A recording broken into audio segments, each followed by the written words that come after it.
Oh, hi, Rogue. Preemptive sip. Okay. All right. Can make that work. Let me scooch this just a smidge larger here. That way we can give chat just, oops, a smidge more room. Um,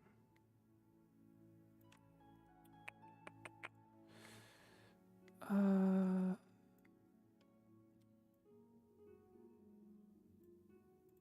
yeah, that'll work. I think that'll work. Hopefully that works. Welcome, welcome.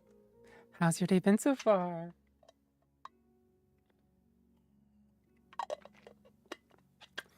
Hi, Asatora. Welcome, welcome. It's good to see you.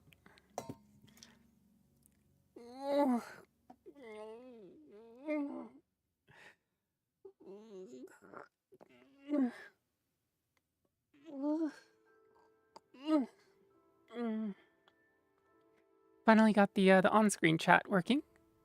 Hopefully that works out decently. Hopefully,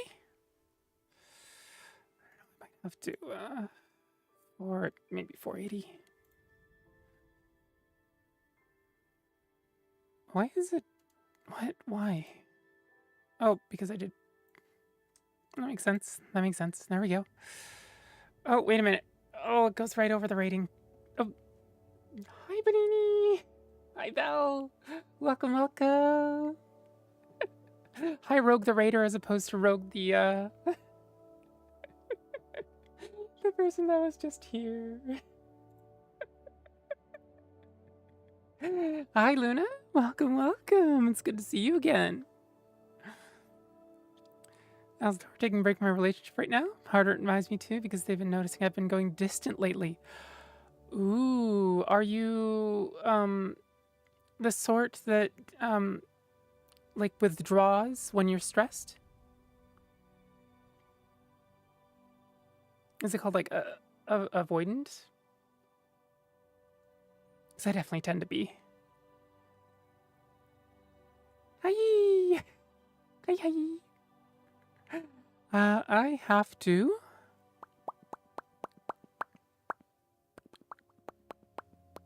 Where are my Twitch alerts? Twitch alerts.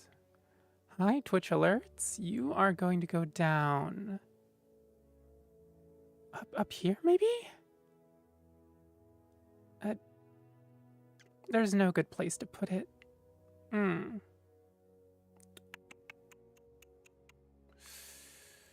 We'll scooch it there and just make it a little smaller for the time being, I think.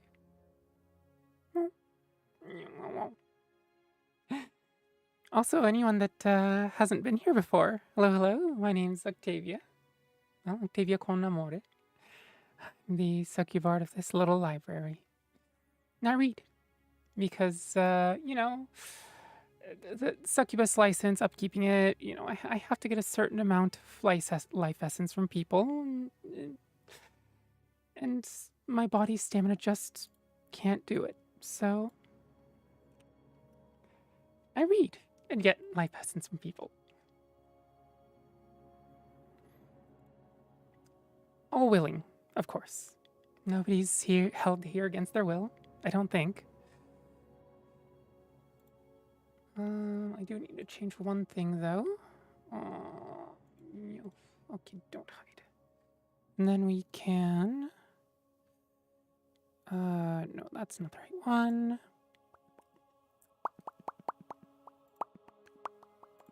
There we go.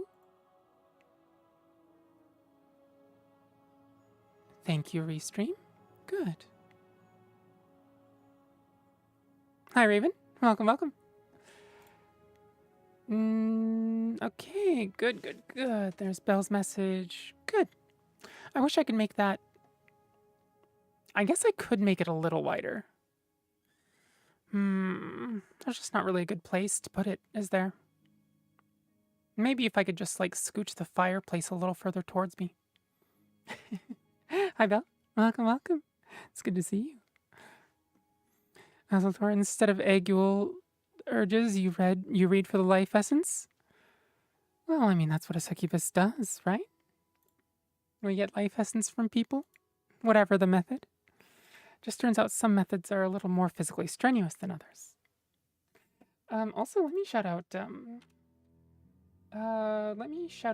Bonini first, and then I think it's 2 or 3 minute cooldown, and then we can shout out Belle. I still need to learn, the art of, bots so I can have no cooldown, but... Azaltor, I mean, I'm not complaining, Seven Dragon God. Oh, plenty of life essence to give, then.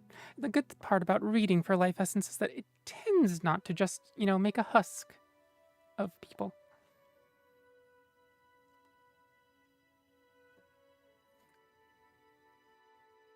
When did I get interesting?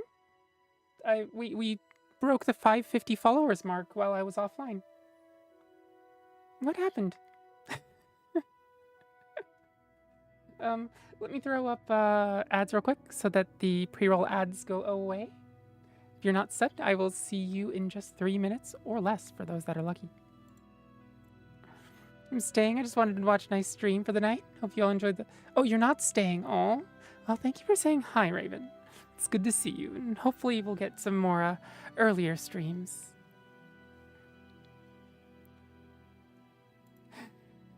Hope you all enjoy the lore lecture. It's not a lecture. I'm reading to you all most of the time. You get to put the pieces together. Now, let's see. I need to make some social media posts real quick. So while I'm doing that, let's just chat, shall we? That's generally, I mean, we tend to chat for 30 minutes or, an hour and a half or whatever anyway. But especially today. Speaking of Bonini, Belle, how was the stream? Did it go well? I forgot what... were you playing Pacific Drive? Or was it something else? I don't have my driving games quite lined up properly.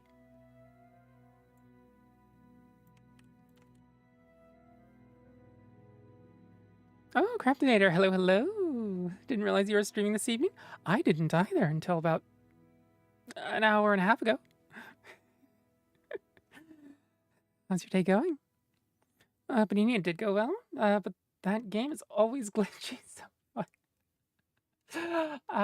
The very, very Elder Scrolls-esque sort of fun. Oh, I'm glad you had fun, though. What sort of shenanigans did you get up to?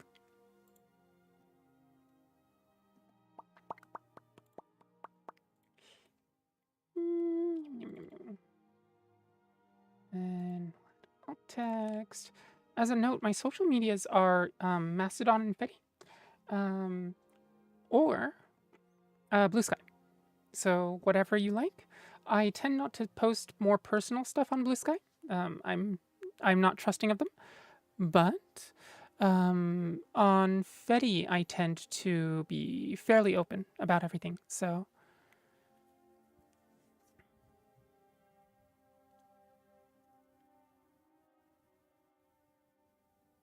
that's where I can be much more myself, I guess. Since I'm not afraid of, various forms of censorship, whether it's anti-trans stuff or anti-queer stuff or, that sort of thing.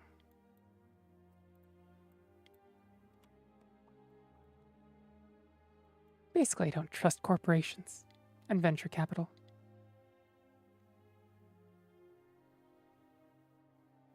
Let's see. Move that, and there we go.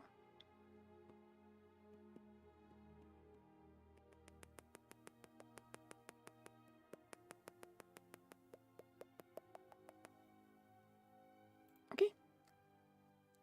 Discord posts made, social media posts are made. Looks like it's all good to go. Pacific Drive is a very different game, but also very fun. But you kind of blew up everyone at the end and killed this. What? Are you all going to have to redo the save?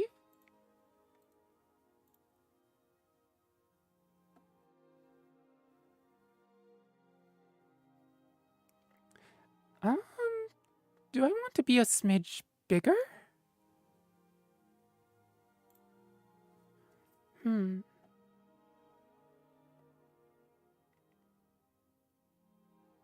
Let's see.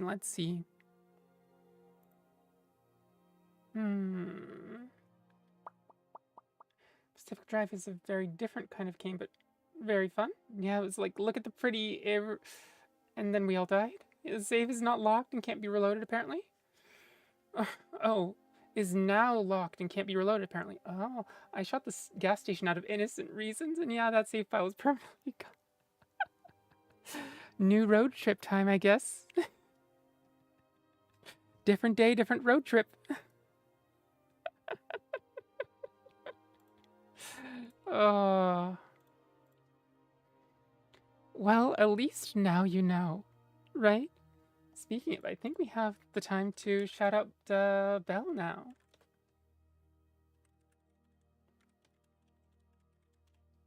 So, Liberty's apothecary is Belle. Big old witch's hat.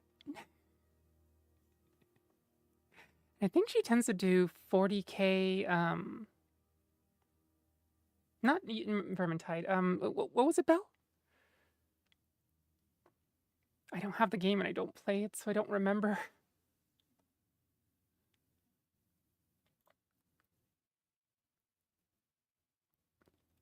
Darktide! There we go. There we go. Yeah, Darktide. And often you'll find Bonini on her streams. You'll find Vivisector on her streams. A lot of fun to be with.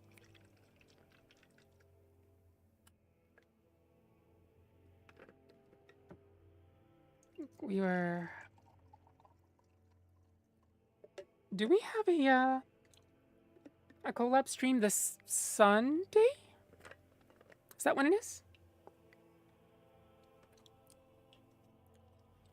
And I think we're doing Bunny Girl Bullet Hell raid game called Rapid and Steel, which is... I've played it before, actually, come to think of it. I've played it on stream before, but I think I played it solo?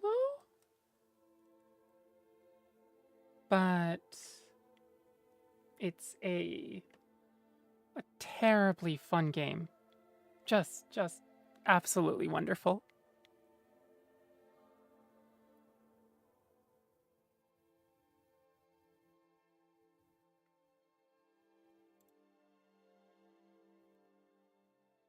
I didn't know you were in Girl DM's Discord server too? Wait. Azultora.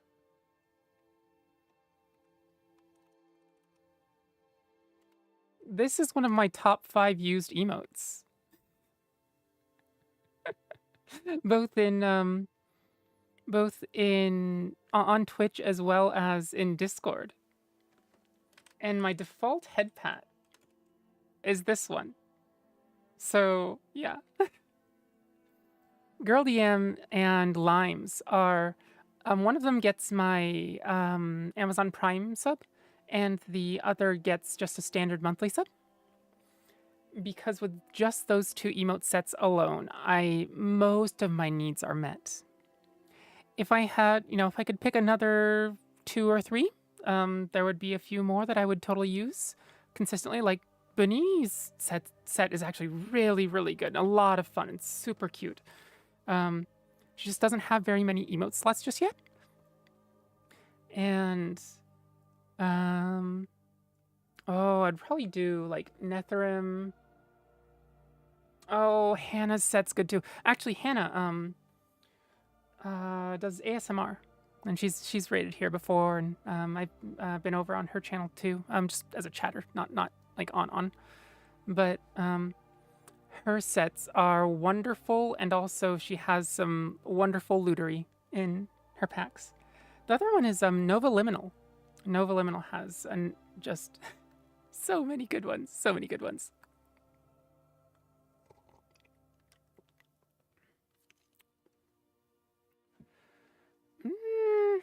Does that feel... Oh, nope, that's the wrong one. Shall we give this another, what, 50 pixels? Yeah, that'll work a little better, I think.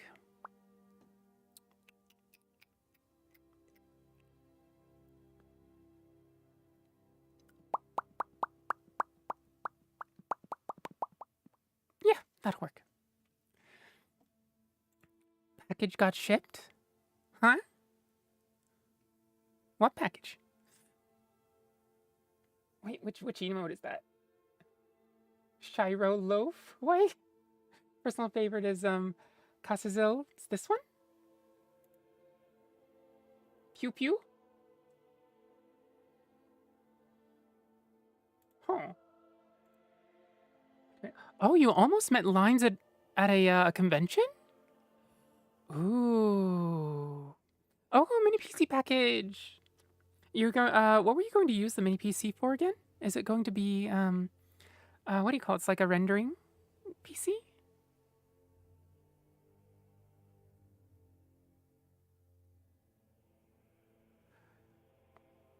Oh, yeah.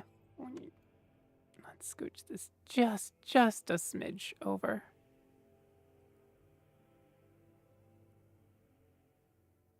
Actually, why don't I do this, and then we can get just a bit more room out of it. We'll give it another, what, 50 pixels? Not quite, not quite. What is that? Another 10 off.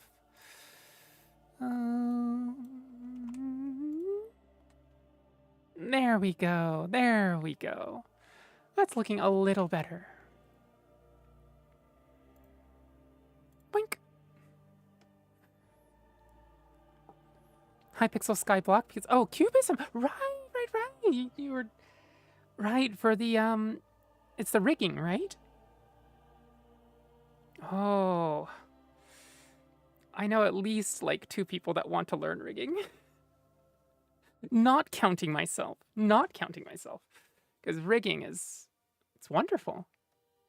Like if I could do more rigging myself, it would be like gods. Just being able to go to an artist and go, hey, can you, I adore your art. Can you draw some rigging ready art for me? And then just being able to rig it myself or like fix rigging, right? It's so nice. And I know people that can do rigging, right? One tick more?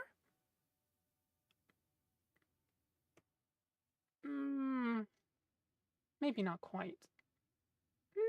Scooch myself just a smidge down. There we go.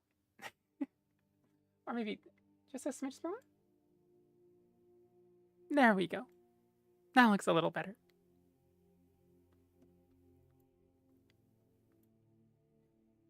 My friend Sarnai gave me some links I can DM you. Links? What sort of links? And if you want, you can maybe put them in the Discord? Unless you'd like to DM them to me? Depending on what sort of privacy you want on it. Rigging examples. Oh.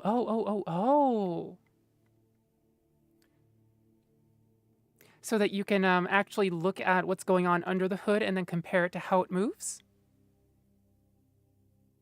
And that way you can learn properly. Ah.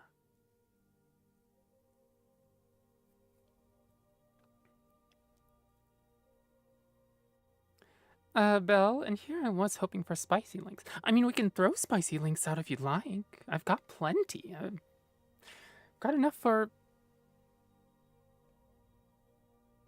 a few years. I would say a lifetime, but that would be lying.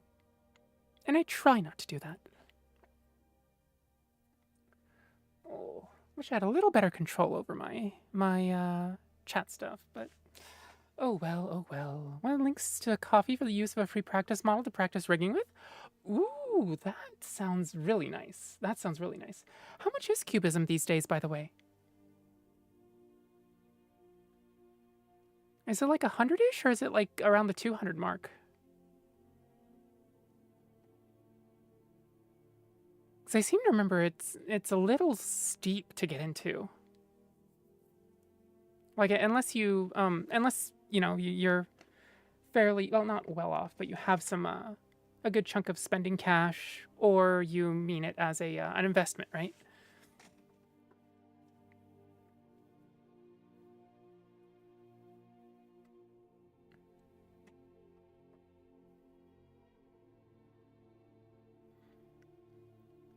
But yeah, I would love those links. Were you able to find my Discord?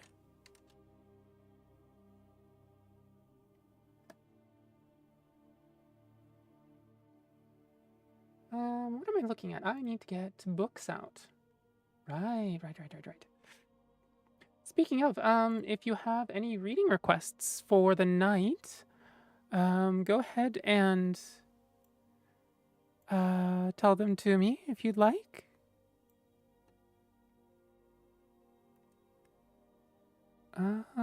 Maybe just 5 more pixels? 4 more pixels. 4 more pixels. There we go. Girl, I'm already in it. That's how I found out you're in Girl DMs. That would make absolute sense. Oops.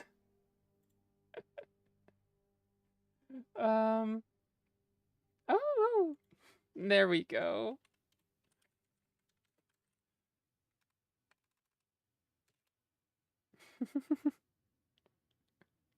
Yeah. I'm in quite a few Discords. The larger streamer Discords I tend to be in just for the emotes. Because I tend not to watch larger streamers. I tend to watch like videos of them after the fact, but not actually their lives. I tend to prefer small to medium sized streamers. Oh, the girl DM, I would make an exception, I think. Mostly it's the how responsive they are. Right? I have Zentreas because emotes. They're good emotes. Honestly, it's people's emote game is just so good. And also, like, props to all the artists that are doing these. If you like my emotes and you want to see who did them, there is a credits section in the, I think, the about page, that gives the names of the 2 emote authors that are responsible for all of my emotes.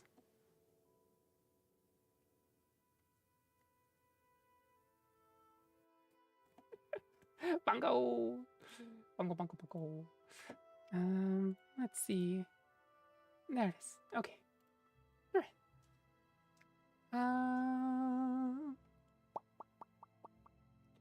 Oh, that's a fast bongo.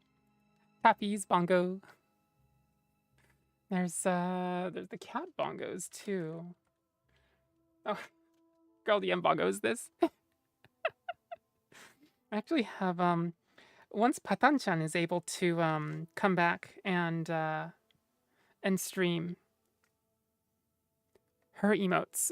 She's an artist, and gods, hers are good. Did I hear a request? Yes, yes, you did.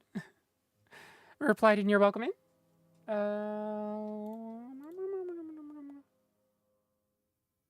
Huh? Replied in my welcome in. What?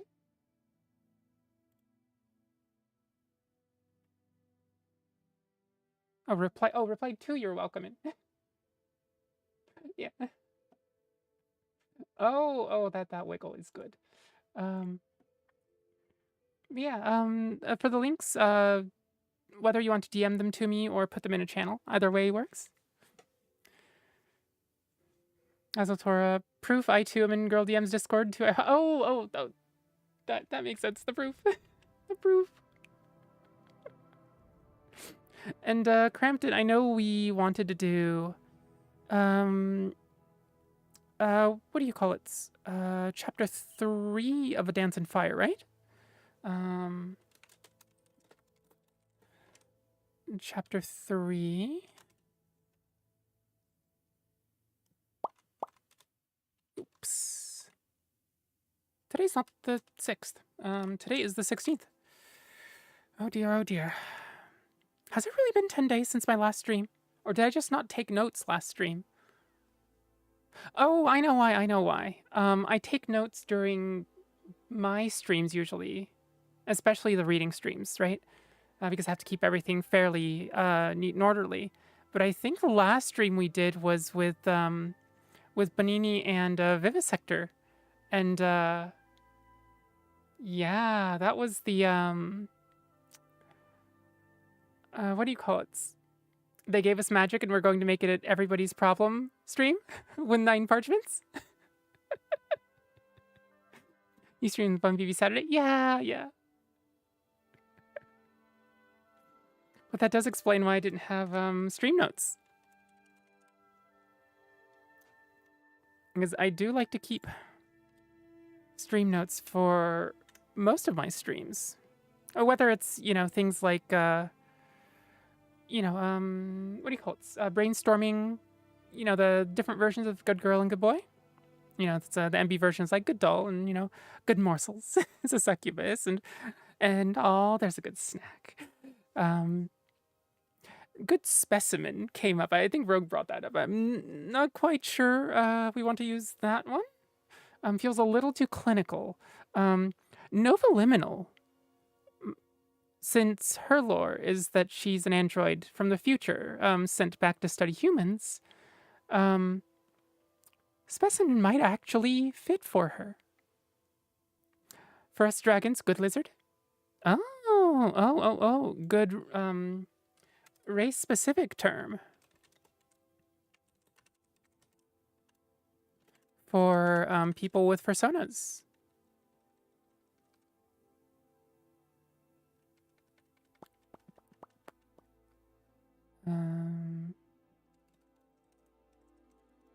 Yeah, furries. Yeah. Check DM requests. Oh, does it go into the requests? Oh, didn't have to go through requests? Oh, thank you. I will definitely check those out. Oh, and a rigging tutorial. Oh, and Live 2D Cubism sample data. Okay. Awesome. Thank you so much. Octavia, please, you can't keep mentally flashbanging me like this. Well, eventually you'll build up a tolerance. Or you'll be a blushy blob of a mess. Whichever one comes first.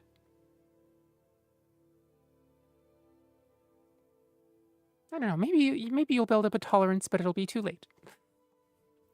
Yeah, those are what Sarnai gave me. I also have a download file to forward over. Okay. Thank you for that. It's, do you mind if, I'm considering I'm a switch, it's a 50-50? Yeah, depending on the day, how you're feeling, how I actually word things, of course. Sometimes, some people like the, what do you call it? Like super sultry, right? And others like the more teasy. I'm sure people that are into pet play, well, maybe not. Well, not, but maybe it's more neutral there. Wonder who would like the teasy.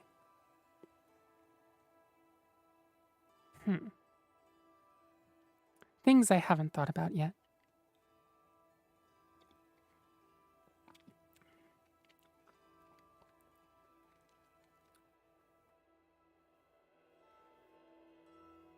what?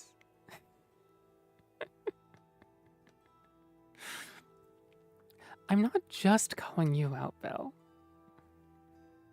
This is a much more general thing.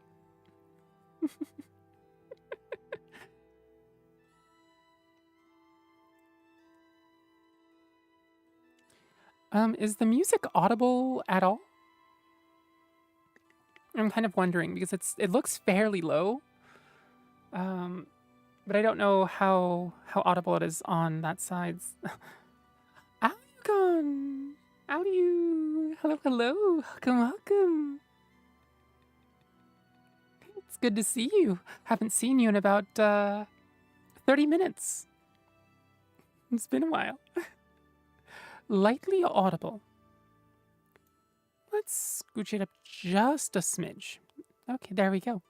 Didn't know there even was a BGM. Okay, then that sounds like I need to scooch it up a bit more.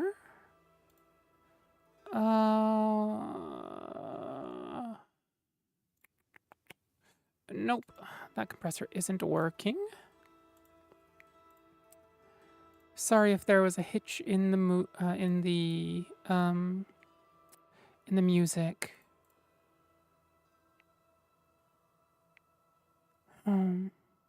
Okay, there we go. I'll send the download file once I get my mini PC, okay? Yeah. Thank you again for what you've sent me so far. It's been a long time, these 30 minutes. It has. I've had to do so much prep. I poked my head into another stream to say hi, and then they were raiding out. You know, there's a lot has happened. I ran downstairs and washed my my teacup. I made tea earlier, and then didn't realize that I hadn't gotten around to washing my teacup yet, which was terrible. Oh no! What did I knock over? Oh, that's what. Yeah. There we go. Scooch that right there. There we go. Tea. Insert British accent here. As much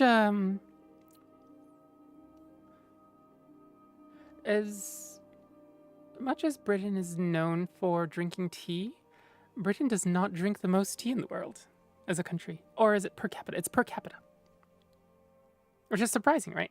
Because if it was just, you know, the total amount of tea that a country uses, understandable. You know, Britain's in the, it's sub 6 digits, right? It's under 100 million? It's like 60 or 80, right? And so there are countries with many, many tens of times more population. But you'd think for a country that has the reputation for adoring tea, they would drink more of it. But I don't know. Gods and craving blueberry scones, but Starbucks removed them? I'm sorry, they did what? What? Why?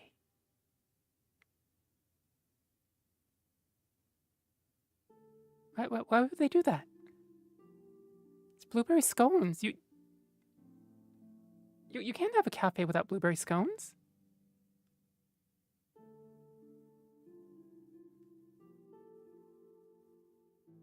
Well, that's a tragedy.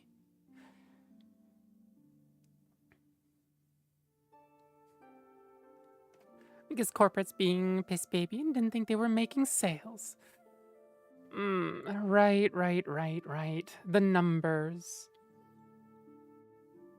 Oh, wait a minute. First time chat? Oh, Ali, was that your first time chat? I thought you'd been over here before.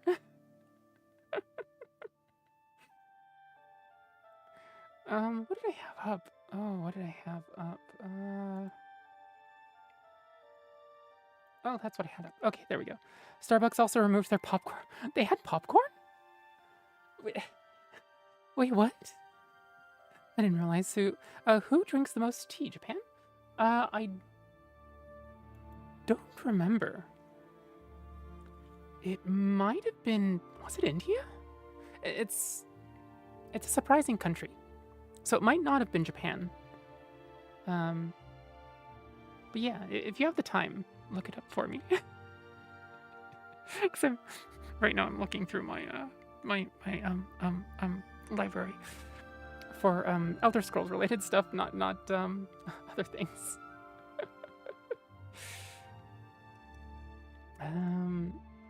Oh, right. Warp in the West. Do you want to read Warp in the West again? It's rather interesting.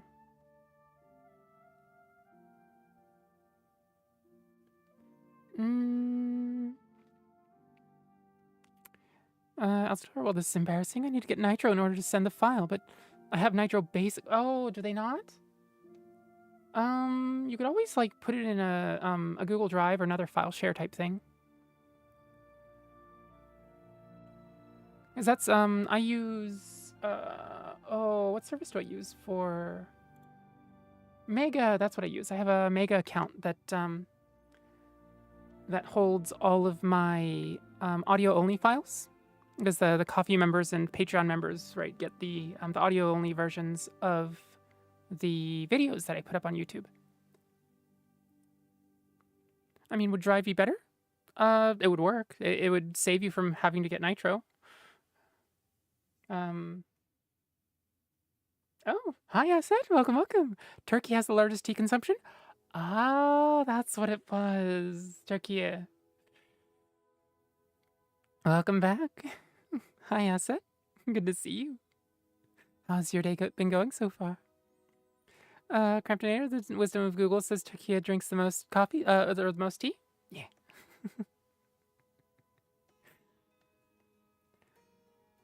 Ancient stones. I mean, it's only a $6 to $7 difference between Nitro and Basic. Yeah, but it's monthly. So like $3 over 12 months is $36. The $10 over a year, over 12 months. Sorry. Yeah, $10 over 12 months is $120. So it depends on what your finances are like.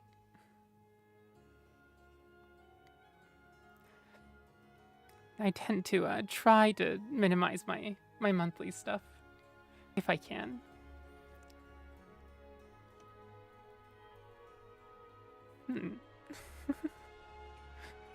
Oh, let's see. Wait a minute.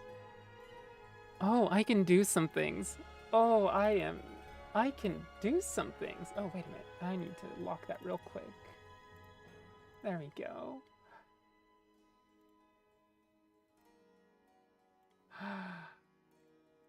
I can do these things. Oh, was there a redeem? A munch. Okay. I still have some Milano cookies. I will munch. Thanks, Azultora. I'd like to have healthier options, but healthier options tend to be less stable or more expensive. Cashews are wonderful, but again, more expensive.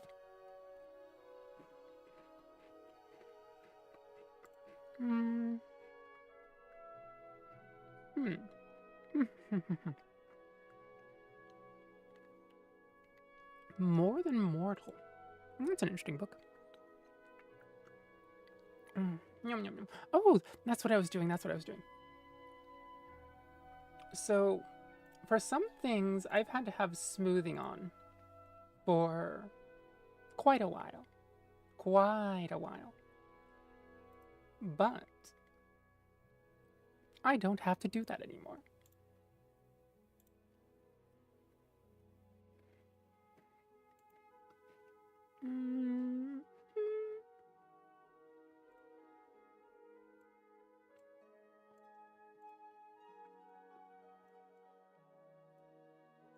There we go.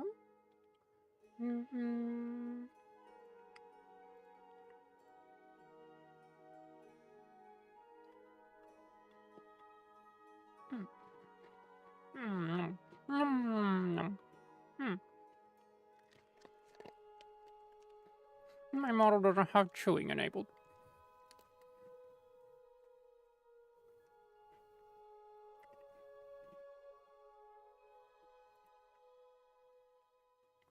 Girl, you live in Oregon? You'll have no taxes on sales. This is more expensive because we have 8.25 sales tax. Yeah. Um, a lot of people from Washington will hop over the border real quick to Portland. Or the Portland area, right? Um, and buy like more expensive things like computers. Because I think Washington sales tax last time I saw. How much was it? It's like 9 point some odd percent.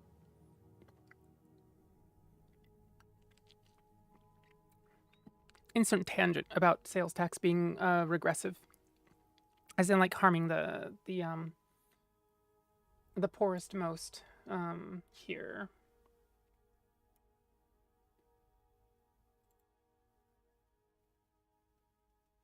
There we go. Everything is good to go. Yay. Oh, I forgot one thing. There we go. There we go. Now the fire can actually do its thing. Like 10% when I was there 2 years ago. God, is it that much already? Bloody hells.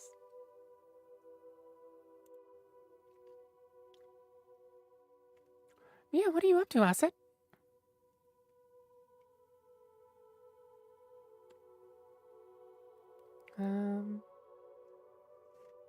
Wait, Asset, have you been to one of my reading streams before? I know you've been to my gaming streams, right?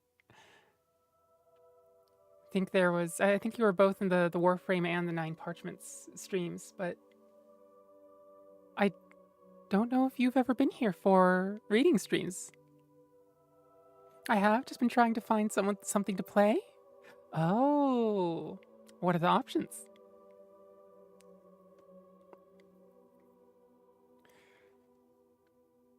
Yes, I was here for a reading stream. Oh, you were?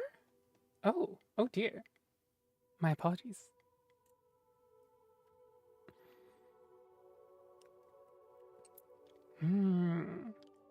Oh, what is today? Today is Wednesday. So, this Sunday, I believe.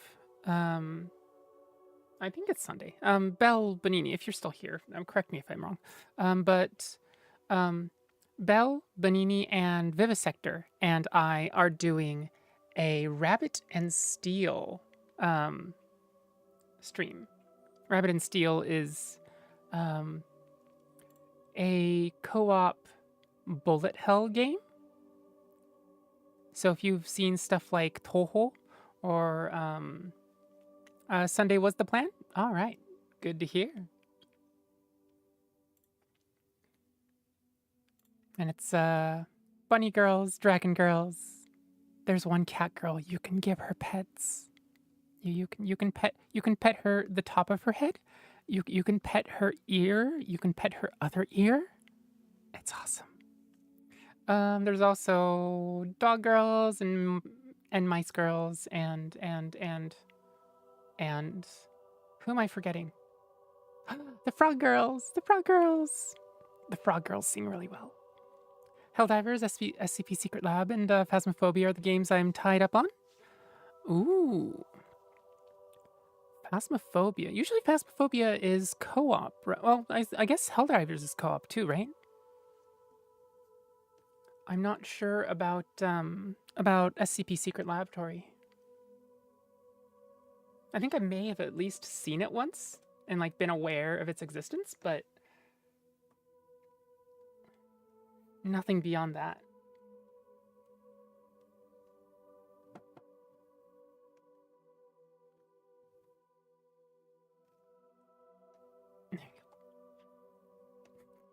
Hi, Benini. Oh, gods, your bunny emotes are too cute. Mm.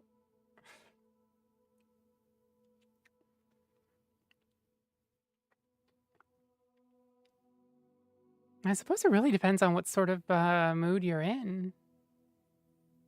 It's like the Helldivers, the shooty actiony type stuff, right? Phasmophobia is more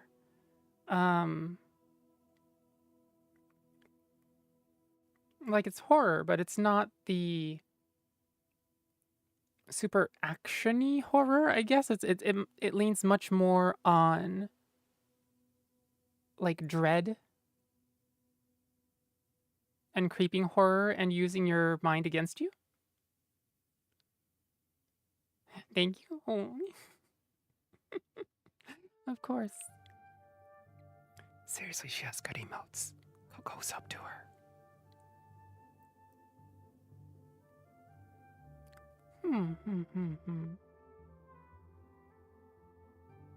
Oh, that's what this is. Ancient Tales of the Dwemer. Oh yeah, oh, Rogue isn't here tonight. Cramptonator, do you happen to know any more books on the Bosmer by chance?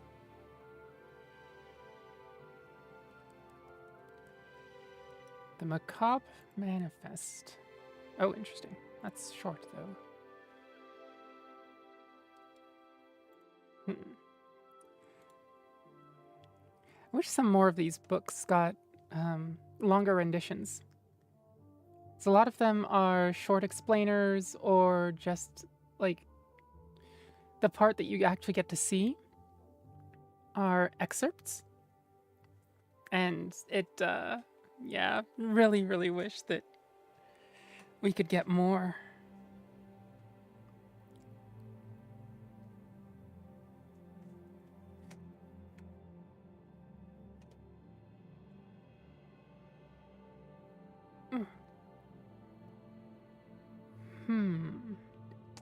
Oh, this is an interesting story. Yeah. Could maybe read about some orcs as well. Not off the top of your head? Okay. I will see what I can find.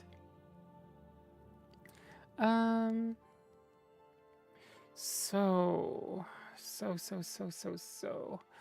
first, I think the first book we will read will be called The Last King of the Aelids. Aelids were sort of they were the Heartland Elves is their common name. But they built the White Gold Tower, and that's currently in the Imperial City. Right? That wasn't an Imperial creation. That was an Aelid creation. It's why the architecture is also reminiscent of a lot of the Aelid ruins that you'll find in Oblivion, in and around the area. I said it's late, so I'm going to play Phasmophobia. I've been able to dream for a while, so I'll settle for a nightmare. That... wow. That definitely wouldn't be my preference, but... I mean, I won't yuck anyone else's yum, so...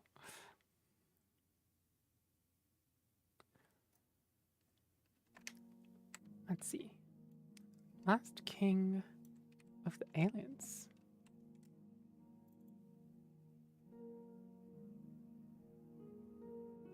Herminia Sin. Let's see. Shall we change the category and get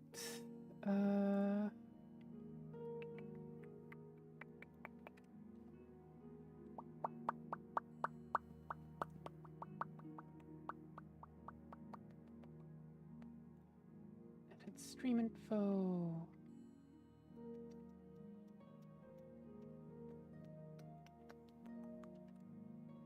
Do that and ASMR, and we'll throw some Elder Scrolls tags in as well.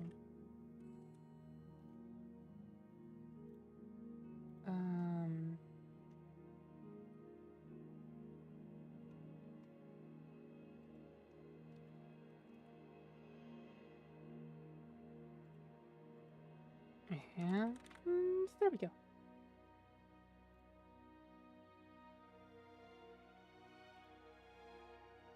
Okay. Generally, I haven't had a dream in what feels like months. Is that a bad thing? Oh, is it reading time? What are you reading tonight? Well, I haven't had any requests so far.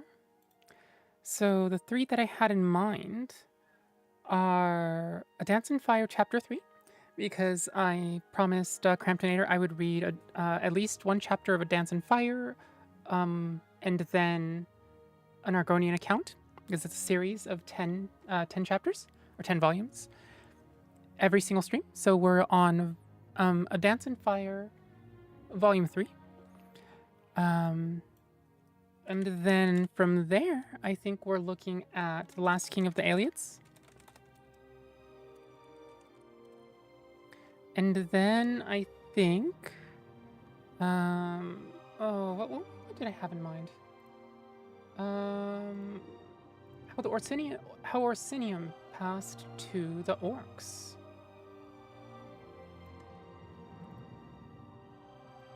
Because it feels like we don't really get much literature on the orcs any, which is a shame.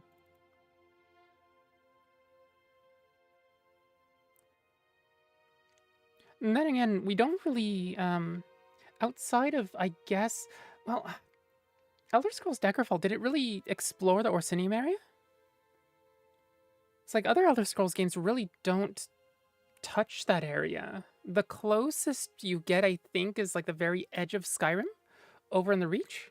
I think that's adjacent to Orsinium.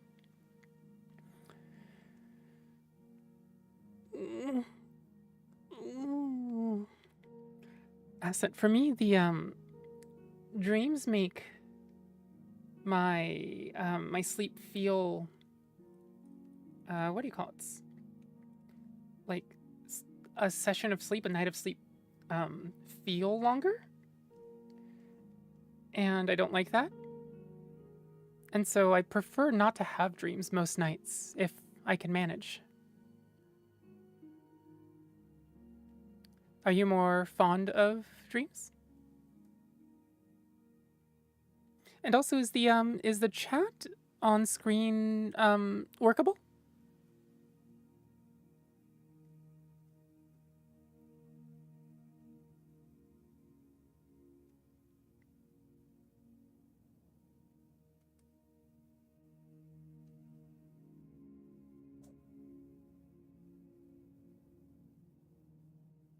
There we go. Oh, Luna? Ara ara. Oh.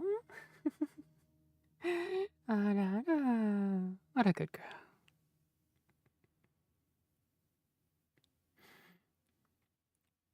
Oh my god, this is the real redeem? Yeah.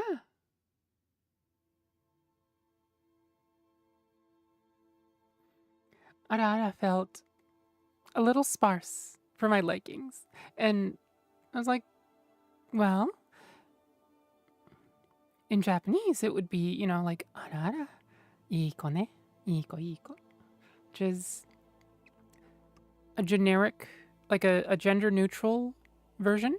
Ko is child, right? But I mean, it can be used for adults, much in the way that, like, you know, girl and good girl is used, right?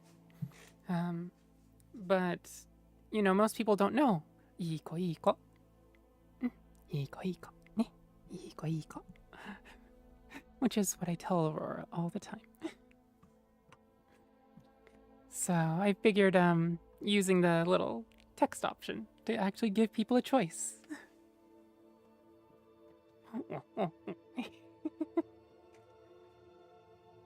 Strange question, but do you get where do you get your Elder Scrolls books?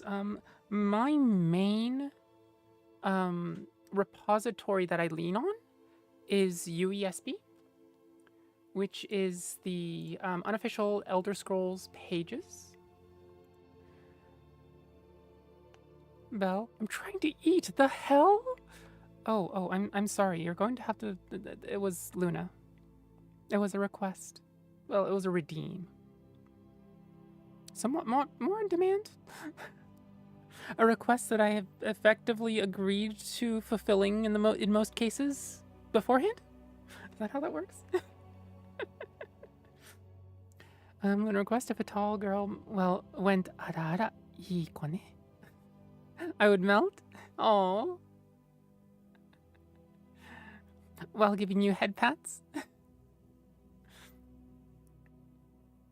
Thanks. I'm looking into Bosmer books. Ah, so you can sort the books by various various categories. One of the resources that I have up the most is books sorted by featured in Oblivion, right? Elder Scrolls 4 Oblivion.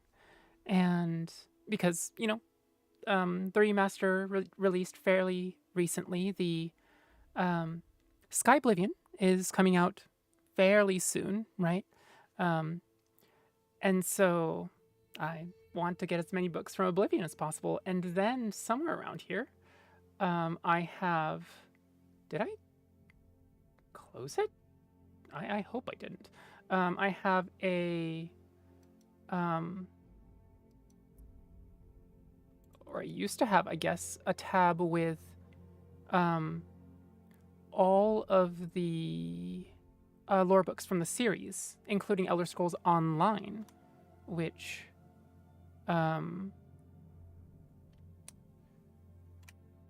is useful for various things, right?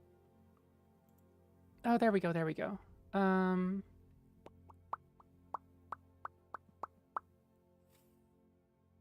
Oh, no, that's not the right page. I don't have my...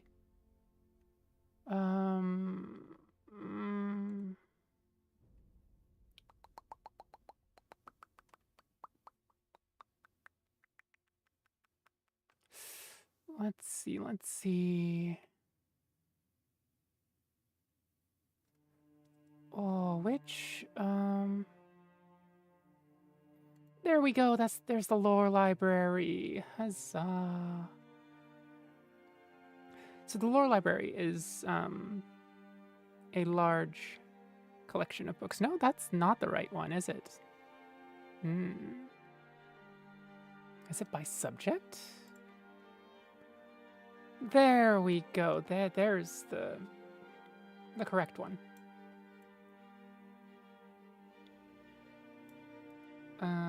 This... Nope, that's not right. But I can do this. There we go. And I can take all of these and chuck them in there. Okay, reorganized. If that happened, I'd be so melty. I hope it does. I hope it does. Except for me, dreams are like immersive fan fictions where with all of my favorite things and characters in a random setting or plot. I had never realized how cool my dreams were till recently. Ah, that's a good way of thinking about dreams. Yeah, you're right. And especially if you have a little more ability to do lucid dreaming, right? Then it becomes even more of a wonderful way to spend your time, right? You're sleeping anyway, so you might as well. It's not like it makes things sleep take up more time either. That's the awesome part. In fact, time feels very compressed in dreams, I think.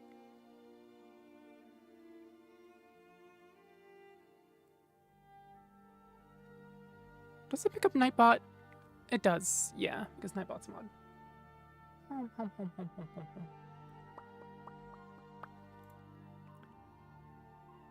Oh, there's a stretch. Ripskull, thank you for the stretch routine. I will... The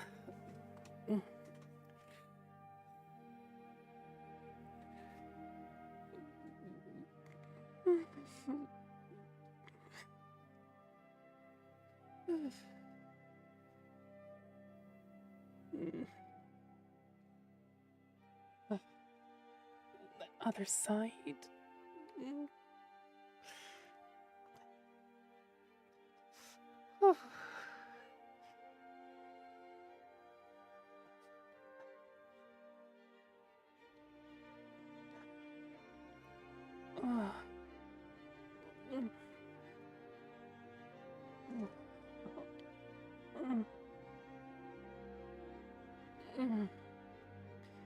There we go. There we go. Thank you for thank you for the stretch, Ripskull.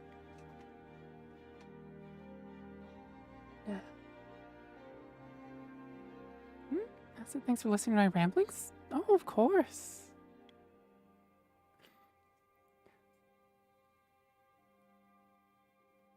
I mean, for me, it's fun. Just talking to you all in chat. There have been days where I've threatened the 2-hour mark restream. Why are you putting that's a weird thing to put in there. I wonder if I can turn that off.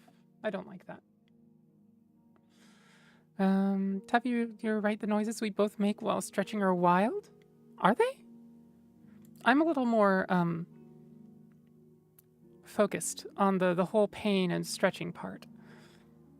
So I'm not quite sure what I sound like in the moment. Well, I swear between you and Bun, y'all are gonna be the death of me. Don't worry. I think I know how to resurrect. I mean, I probably have enough life force too. Maybe. If I don't, we can get some more. Yeah. Very cute. Not a bad thing. That's good to hear. It's good to hear.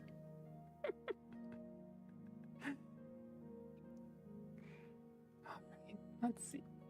So, last King of the Aliens. And we'll put this up, and we are not reading that. We read Education of Clover the Clever last time, which was a lot of fun. But this will, Last King of the Aliens?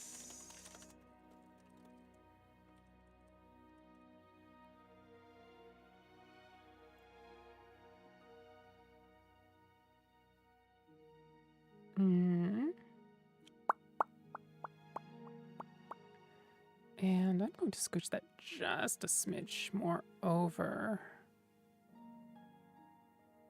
There we go. Yeah, I was thinking of stretching chat down a little further. Like stretch the border down as well, but I don't think it would have, we need the room down here in the bottom left for the current book.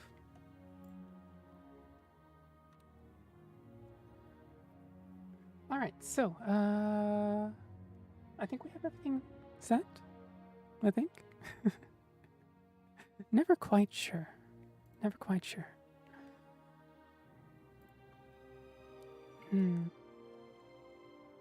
Actually, I wonder. Will it fit here? It'll fit there, won't it?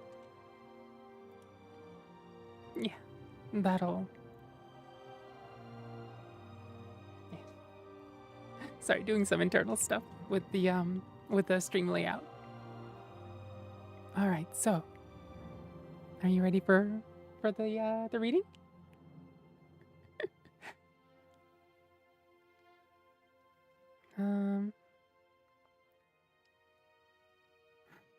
I want to get some found, and the sounds Octavia made.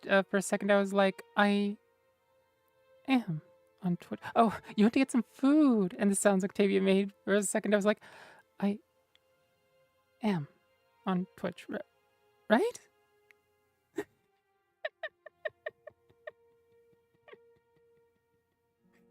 Well. Twitch's TOS doesn't say anything about not being able to stretch. How are things going? Hi, Vivi. Hello. Let me give a shout out to Vivi real quick. She does her own thing when she can, but she'll also be with us for Rabbit and Steel next Sunday. Next Sunday? This coming Sunday. The closest Sunday from now in the future. And she has a near encyclopedic knowledge of games sans MMOs. She's a little she's not quite as knowledgeable about MMOs, but if it's not an MMO, good gods. She knows stuff. I would think evening north of NA time.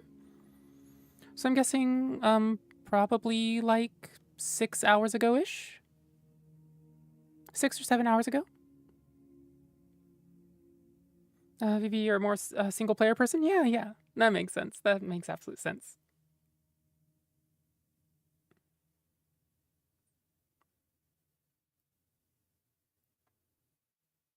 There we go.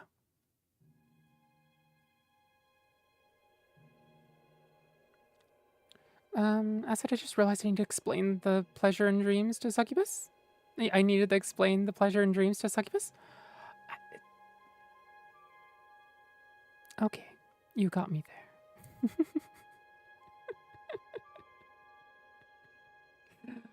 I have all entities. Yeah, that's, something that I suppose I do know.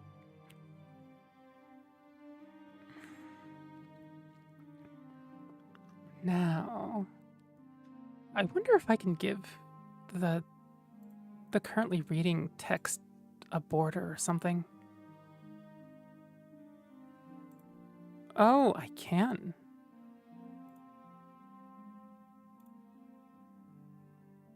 Okay, maybe that's a little much. Oops.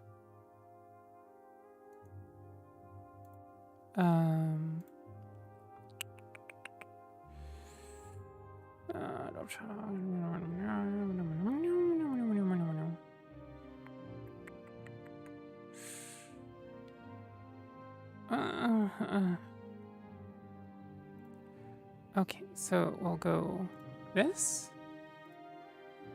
Yeah, there we go. That's a little more legible, maybe. You've still got your brain stuck in XCOM mode? Ah, hoping to stream something next week. We'll see. Okay. Can we add a section to the stream that displays my social security number? Wasn't it 12345678910? 7890? I'm fairly sure. Right? Like I my memory's not particularly good, but I seem to remember that being a social security number. That's close. Oh, did I swap the 9 and the 0? Anyway, this is the last king of the aliens.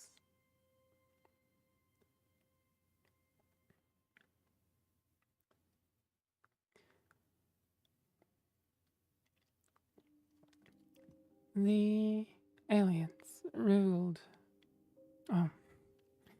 Aliens, or Heartland Elves, ruled Cyrodiil in the long ages of myth, before the beginning of recorded history.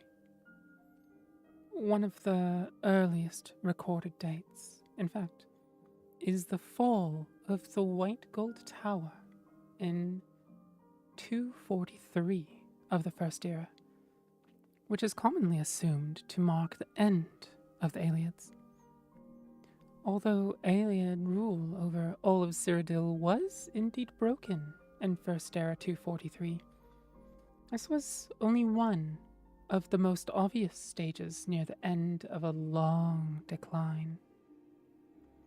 The first 2 centuries of the First Era saw increasing strife between the great Aliad lords of Cyrodiil. Alessia appears to have taken advantage of a period of civil war to launch her uprising. Imperial historians have traditionally attributed her victory to intervention from Skyrim, but it appears that she had at least as much help from rebel Aliad lords during the siege of White Gold Tower. The popular image of the Aliads as brutal slave masters is based in fact, of course, but it is less well known that a number of Aliad princes continued to rule parts of Cyrodiil after 243 as vassals of the new Empress of Cyrodiil. This suggests either that Aliad rule was not universally detested, or that Alessia and her successors were more pragmatic than is traditionally believed, or perhaps some of both. In any event, excavations at a number of Aelid sites show continued occupation and even expansion during the so-called late Aelid period, First Era 243 through 498. At first, many Aelid lords continued to rule as vassals of the new human regime. In some cases, Aelid supporters of Alessia were even rewarded with new lands taken from slain enemies. Though it is not clear to what extent human slavery continued under the Cyrodiilic Empire. Humans continued to dwell in the Aelid-ruled areas of Cyrodiil, but there is nothing definitive to show under what terms. This was an uneasy relationship from the beginning, and was not destined to last long. Resentment at the continued presence of Aelid nobles within the Empire was a contributing factor to the rise of the so-called Alessian Order founded by Maruk. The first victims of the Alessians were the Aelids of Cyrodiil. In the early 300s, the surviving Aelid communities in human-ruled areas were obliterated, one by one, the refugees temporarily swelling the power of the remaining Aelid lordships. Then, in 361, the Alessians gained control of the empire and enforced the Alessian doctrines throughout its domain. The Aelid lordships were abolished. Enforcement of this decree does not appear to have required much direct violence. It seems that, by this point, the balance of power was so overwhelmingly against them, and their fate so long foreshadowed, that most of the Aelids simply left Cyrodiil, eventually being absorbed into the elven populations of Valenwood and High Rock. Indeed, the rise of the Dureni hegemony may be linked to this exodus of Aelids from Cyrodiil, a connection so far little studied by historians. Still, a remnant Aelid population seems to have survived the rule of the Alessians because we hear, quote, the last king of the Aelids, unquote, joining the battle of Glenumbria Moors, where the Durenis decisively defeated the Alessians in 482. How this king's people survived the preceding century is unknown. We do not even know who they were, although recent research points to Nenalata as the possible resting place of this, quote, last king. Unfortunately, in the current state of the Empire, funds are no longer available for proper scientific investigation of such extensive ruins, so the answers to these questions will have to be left to future generations. And that was The Last King of the Aliens, written by Herminia Cinna. Herminia Cinna? Herminia Cinna, probably. Trying to decide whether the C there is a hard or a soft C. It's like Latin just uses hard C's, right? Cramptonator, the Green Pact and the Dominion, and the Green Pact Bosmer. Observations could be good, but I only skimmed them. Okay. Thank you for those. Let me put them in the queue here real quick.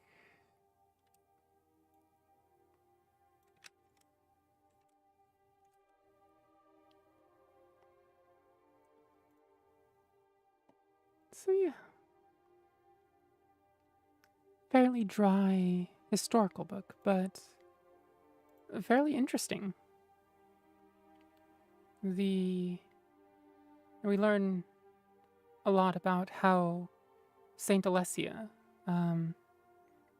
went to Akatosh for aid, the dragon time god, and then poof, she was the ruler of the Cyrodiilic Empire, and humans threw off their enslavers.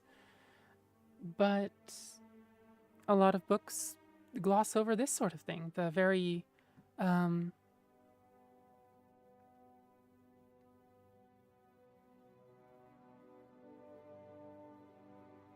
I suppose the historical conundrums is a good way of saying it. Where you're looking at various dates and populations and going, are we sure these numbers are correct? Okay, I guess we have to figure out an explanation for this. Maybe I forgot I need to go do the dishes. I need to go do those real quick. Okay. See you when you get back.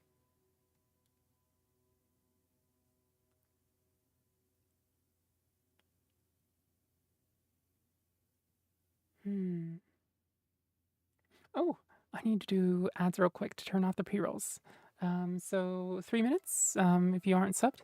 We'll just chat, and then when you get back, we will start reading again. See you in 3. I think the last king of the Aliens, how Orsinium passed to the orcs. Also, let me go get A Dance in Fire, Volume 3.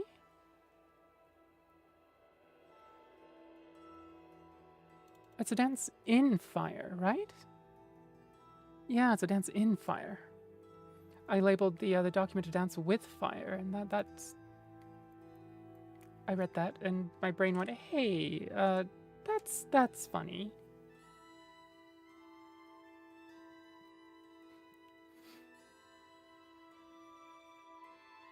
There we go. Where is chapter 3?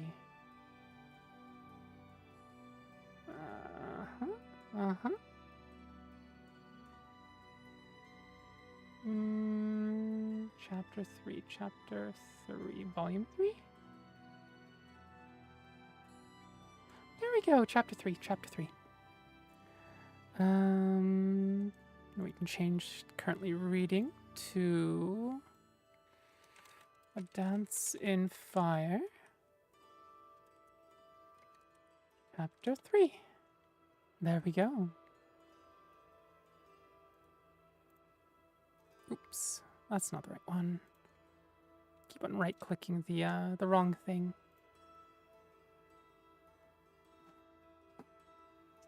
It's my bad. I mix it up all the time. No.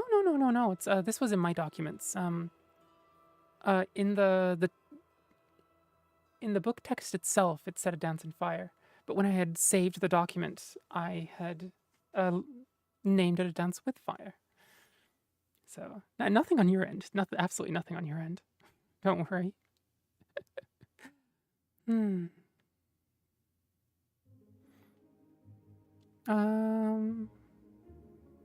The title reminds me of a Dances with Wolves. Ah. That reminds me of the Lord of the Rings Fellowship of the... No, not Fellowship. Not Lord of the Rings. The Hobbit. The Hobbit chapters out of the frying pan and into the fire. I think were back chapters that involved the I think the wolves, perhaps wargs. I think it was wolves. Now, what did I have in mind? I had something in mind.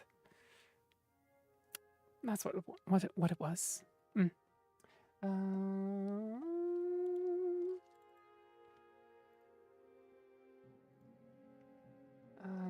Let's see.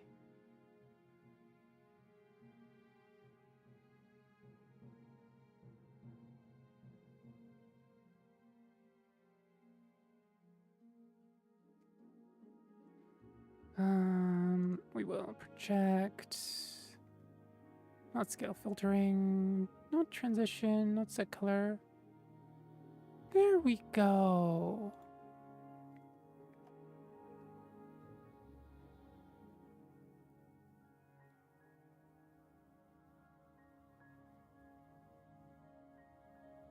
Interesting. Okay. Um...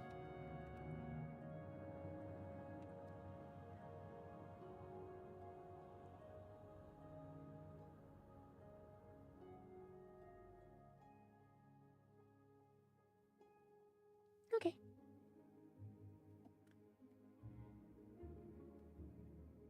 That's set. It's moving down there. Okay. There we go. Wargs, that's when they were in the tree? Indeed, it is the chapter. And then Gandalf was being irresponsible with fire. That chapter. I think he's the primary cause of the what do you call it? The chapter title. So yeah.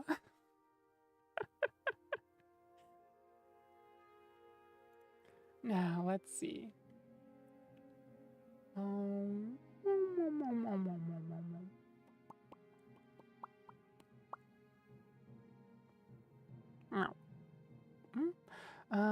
is everyone back yet? Oh, you've been back for a few minutes already. Thank you for sitting through that. I would rather just not show ads and just ask for your voluntary support. I hardly even get anything from ads, but Twitch strong arms us into at least showing 3 minutes of ads an hour, because otherwise they just put pre-roll ads, which is when you click on a channel and you get shown ads before you're shown the stream, which is... Nobody likes that. Everyone disapproved.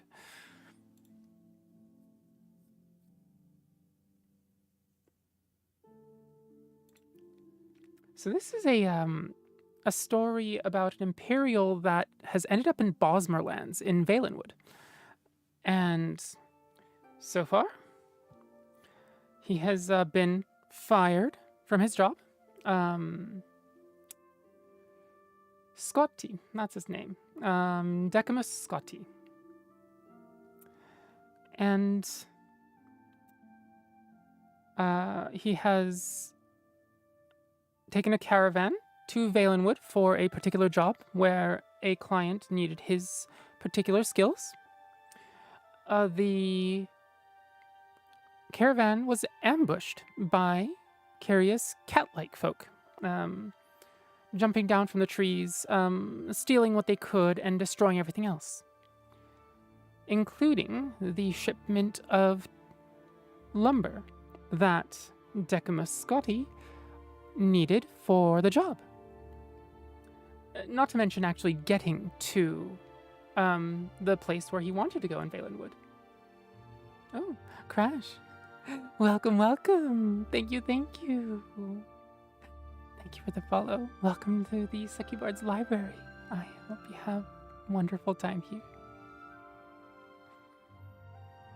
That's when they were in the tree, right? The cat folk were in the trees. Oh, wait, no. That's the Hobbit. Never mind. I read that already. But they did get to a city. Decimus Scotti and some others, with the rather harsh guidance of some wood elves, the Bosmer, made it to the city. Now, I don't remember what the city's name was. Falinesti. And it is a city nestled within a gargantuan oak tree. And not only is it a gargantuan oak tree, it is a moving gargantuan oak tree. A grot oak, as they put it. So Decimus Scotti walks around. He's trying to find somebody, the client. He has a name, he has a meeting place, a tavern. He makes his way up to the right area of the city, but he happens upon a party. and he's starving and thirsty, so he spends some of his money on fermented pig's milk and some wonderful grilled meat. The more of those he drinks, the more, for lack of a better term, inebriated he becomes, and dances and dances and dances, and parties and parties and parties. But he falls asleep there, right? And evidently, there is an infestation of creatures that like to snack on humans, or like to snack on humanoids, men and mer. The mer are the elves, right? And so he wakes up with one of these, basically about to nom him.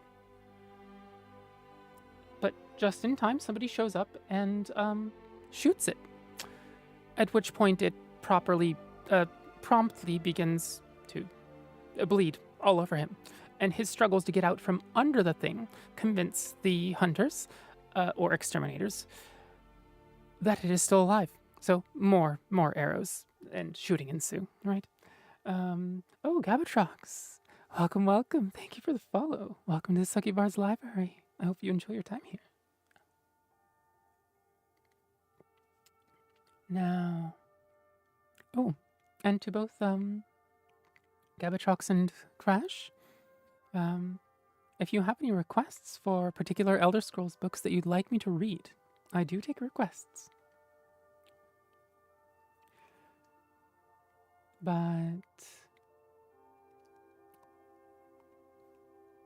he finally gets out from under it, only to find that another one has, no, it's not another one. Is it another one? I don't remember. Basically, he almost gets shot by another group of archers, but manages to not die and ask them for directions. So he ends up in the, Horvers, that's what it is, the Horvers of the infestation. But he finally gets to Mother Pasco. Mother Pasco of where? Mother Pasco's Tavern. Simple enough. Mother Pasco of Mother Pasco's Tavern. Sadly, I don't know any. Well, you're in the right place to learn. Have you played any of the Elder Scrolls games? That can include Elder Scrolls Online, too. Elder Scrolls Online is wonderful for really getting a feel of the geography of Tamriel.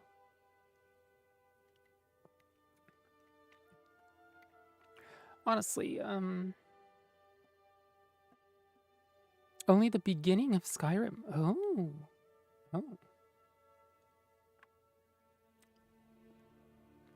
How far in did you get? A great summary? Oh, thank you. You know, Cramptonator, the summary is going to get harder and harder every time, every stream. It's yeah. Game's good, but not much of my cup of tea. That's fair. Are all of the Elder Scrolls games not so much your cup of tea? Or is Skyrim a little too actiony, and are you more of the Morrowind type? Then again, I suppose if you were the Morrowind type, you might know a few books? Either way. Totally understand. Some whole game genres are a little iffy for me. Never tried other Elder Scrolls games? Really? So depending on why Skyrim wasn't your cup of tea, some of the other games may be a little more up your alley. Each one has its own personality, and each of them really do play differently. They're all effectively, first person, more or less open world RPGs, right? Made by the same company for the most part, taking place effectively on the same continent, although vastly different regions and vibes. But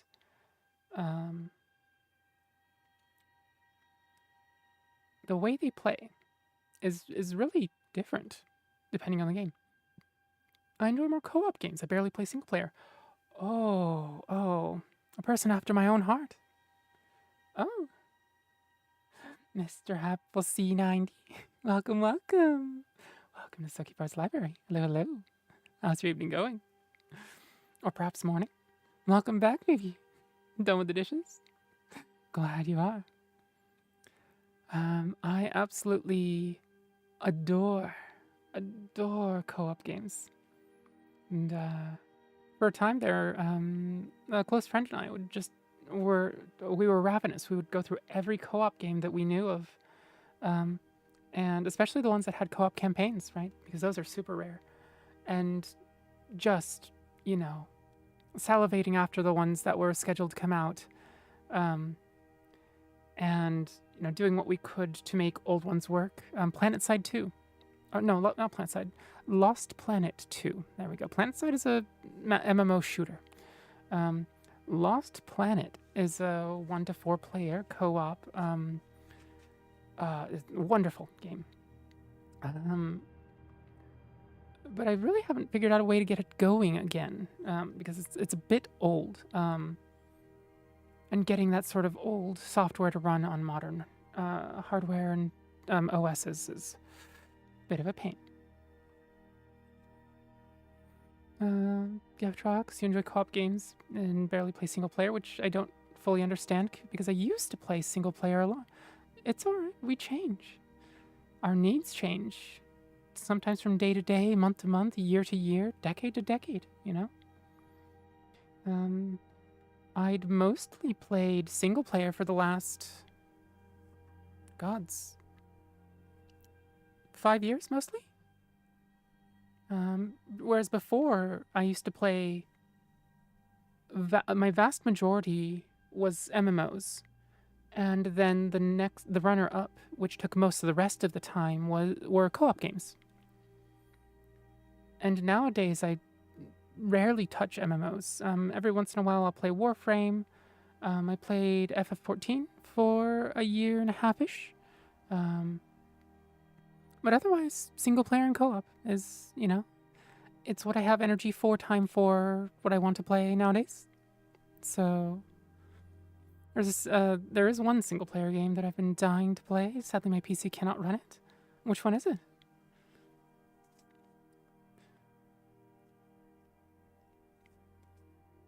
Vivi, can I be after your heart next? Yeah, definitely. Dead Space. Do you mean Dead Space 1, 2, or 3?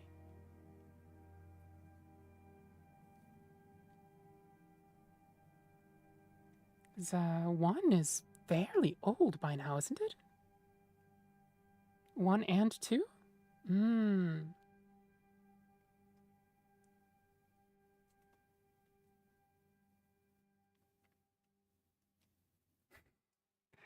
I loved Parchments. I want to play more of that. Oh, 9 Parchments? Yeah!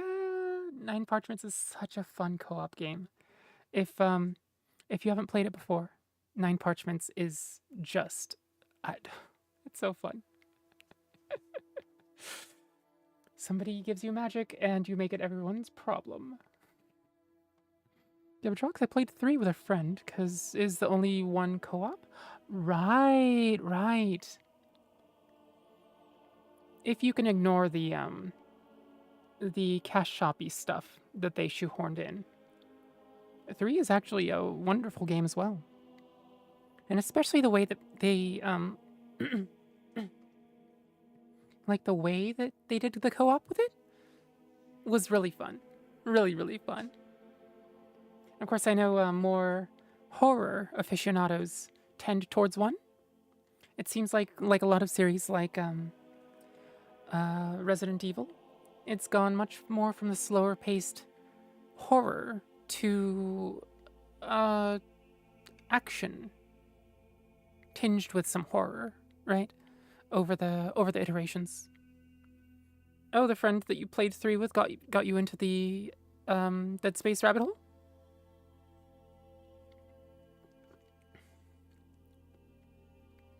The only real lore I know from it is the what do you call it? It's the timeline of the Ishimura.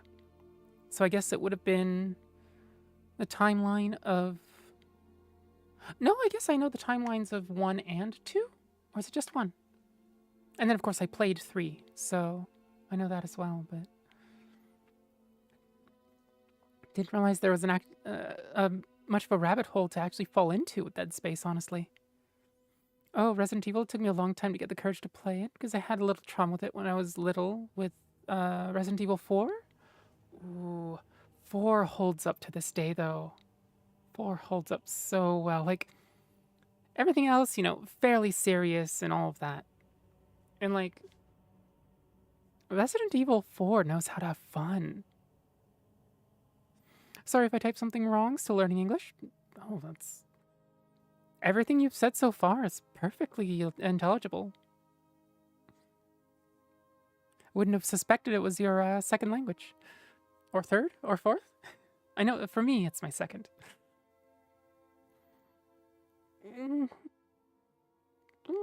Bonini, Vivi, we need to do more 9 Parchment streams. Crampnator, RE2 remake is amazing. Which one was RE2 again? Vivi? What if I was a Vivian? What if? I don't know if we even have to imagine that one.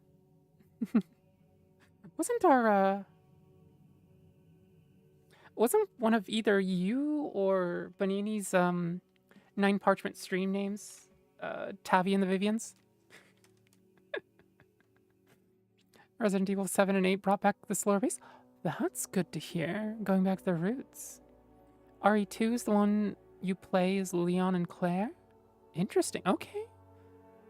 Claire Redfield. Right. Vivi. Oh, yours was Tavi and the Vivians. What was yours, Bonini? Oh, I think I've played RE2 then. Because I remember playing one of the old REs at a friend's house just for, like, you know, part of the day, right? But I don't remember which one it is. Anyway, let's read A Dance in Fire, Chapter 3, shall we? If you let me go on like this, I will literally just chat with you all for forever. Until we have to call the stream. I played RE2 on disc on an original PlayStation, so it's been a while. Ah. I have the remake, I just haven't gotten around to it. That's fair, that's fair. I mean, you do have quite a few games to get through, don't you? By quite a few, I mean that her games collection is in the... How many thousands, Vivi? Yes, you have... No, even 1 or 2,000 would be a lie. 1 or 2,000 multiplied by like 1 or 2 games. You maybe have 1 or 2,000 games that you need to play. Over 2K on stream, but probably 5K total? Yeah, that's what I sort of figured. Because I know you're nearing 3K on Steam, so... Anyway. I swear I gave a summary of A Dance in Fire. I'm pretty sure everybody's forgotten the summary by now. So we're with Decimus Scotti, right?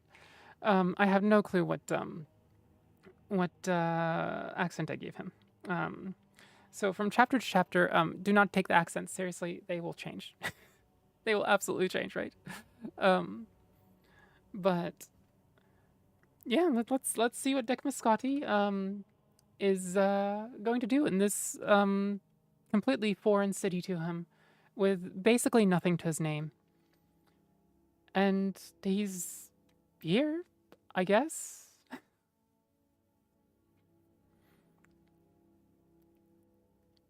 Manini, it went well. Had some audio issues, but it's fun. A bit shorter than my usual streams. Oh, your stream today. Yeah. Yeah, I'm used to you going to like midnight and then some. That's why I popped in. I was gonna say hi and, you know, have a good rest of the stream. And it was like, wait, you're raiding out now? Oh, run! Anywho, let's see. This is chapter 3 of A Dance in Fire. Mather? I'm sorry. I swear I read for a living. Mother Pasco disappeared into the sordid hole that was her tavern, and emerged a moment later with a scrap of paper with Leodis Juris's familiar scrawl. Decimus Scotti held it up before a patch of sunlight that had found its way through the massive boughs of the tree city, and read, "So you have made it to Felonesti, Valenwood. Congratulations! I'm sure you had quite a adventure getting here. Unfortunately, I'm not here anymore, as you probably guess. There's a town downriver called Athea I'm in. Get a boat and join me. It's ideal. I hope you brought a lot of contracts, 'cause these people need a lot of building done. They were close to the war, you see, but not so close they don't have any money left to pay. Ha! Meet me down here as soon as you can. Juris."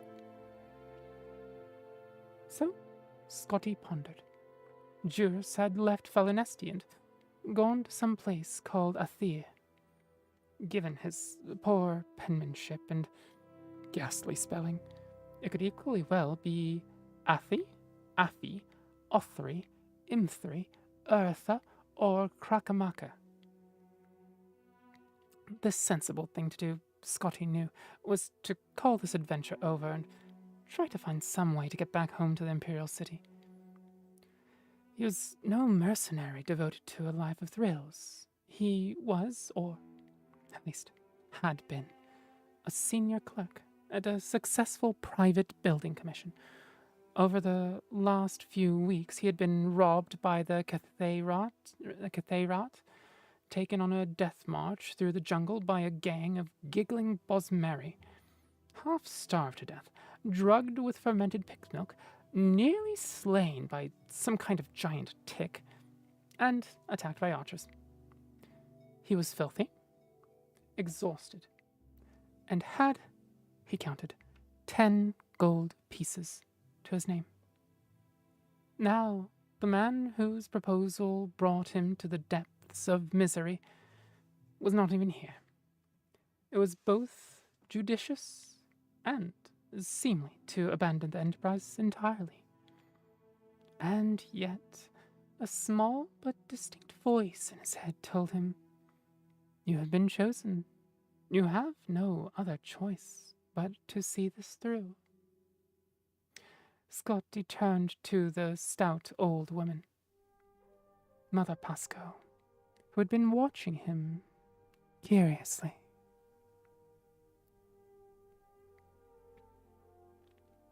I was wondering if you knew of a village that was at the edge of the recent conflict with elsewhere. It's called something like Athea. "You must mean Athea," she grinned. "My middle-aged lad, Viglil. He manages a dairy down there. Beautiful country, right on the river. Is that where your friend went?" Yes, said Scotti. "Do you know the fastest way to get there?" After a short conversation, an even shorter ride to Falonesti's routes by way of the platforms, and a jog to the riverbank, Scotti was negotiating transport with a huge, fair-haired Bosmer with a face like a pickled carp. He called himself Captain Balfix, but even Scotti, with his sheltered life, could recognize him for what he was. A retired pirate for hire, a smuggler for certain, and probably much worse. His ship, which had clearly been stolen in the distant past, was a bent old imperial sloop. 50 gold, and we'll be in Athea in 2 days' time, boomed Captain Balfix expansively. "I have 9 gold pieces," replied Scotti, and, feeling the need for explanation, added, "I had 10, but I gave one to the platform ferryman to get me down here." "9 is just as fine," said the captain agreeably. "Truth be told, I was going to Athea whether you paid me or not. Make yourself comfortable. on the boat. We'll be leaving in just a few minutes. Decimus Scotty boarded the vessel, which sat low in the water in the water of the river, stacked high with crates and sacks that spilled out of the hold and galley and onto the deck. Each was marked with stamps advertising the most innocuous substances. Copper scraps, lard, ink, high rock metal marked, quote, for cattle. Tar, fish jelly. Scotty's imagination reeled, picturing what sort of illicit imports were truly aboard. It took more than those few minutes for Captain Balfix to haul in the rest of his cargo, but in an hour the anchor was up, and they were sailing downriver towards Althay. The green-grey water barely rippled, only touched by the fingers of the breeze. Lush plant life crowded the banks, obscuring from sight all the animals that sang and roared at one another. Lulled by the serene surroundings, Scotty drifted to sleep. At night, he awoke and gratefully accepted some clean clothes and food from Captain Balfix.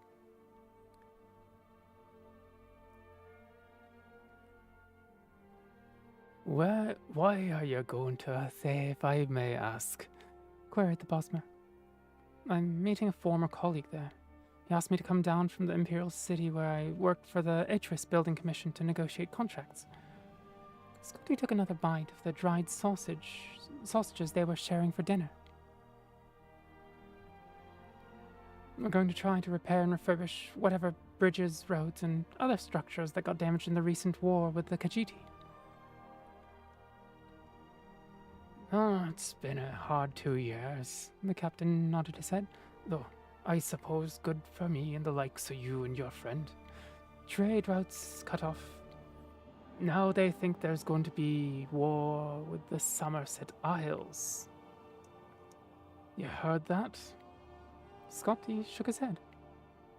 I've done my share of smuggling skooma down the coast, even helping some revolutionary types escape the mains wrath. But now the wars have made me a legitimate trader, a businessman.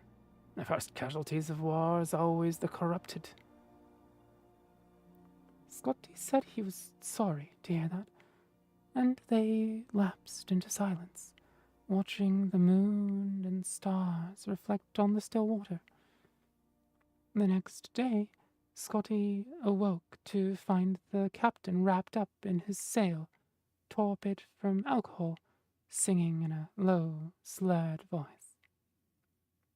When he saw Scotty rise, he offered his flagon of Jaga. Oh, I learned my lesson during revelry at Western Cross. The captain laughed, then burst into tears. I don't want to be legitimate. Other pirates used to know still maybe still and smuggling still nice folks like into slavery. I swear to you, I never thought the first time I read a real shipment of legal goods in my life and turned out like this. But I know I could go back to it, but I know not after I've seen. I'm a ruined man.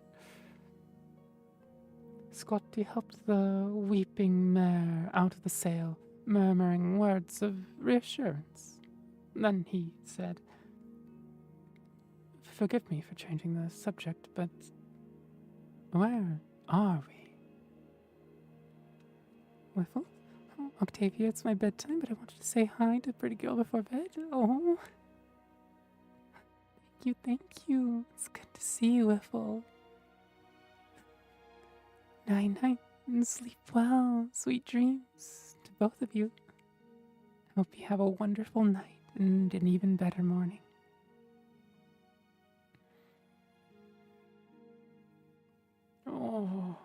groaned Captain Balfix miserably.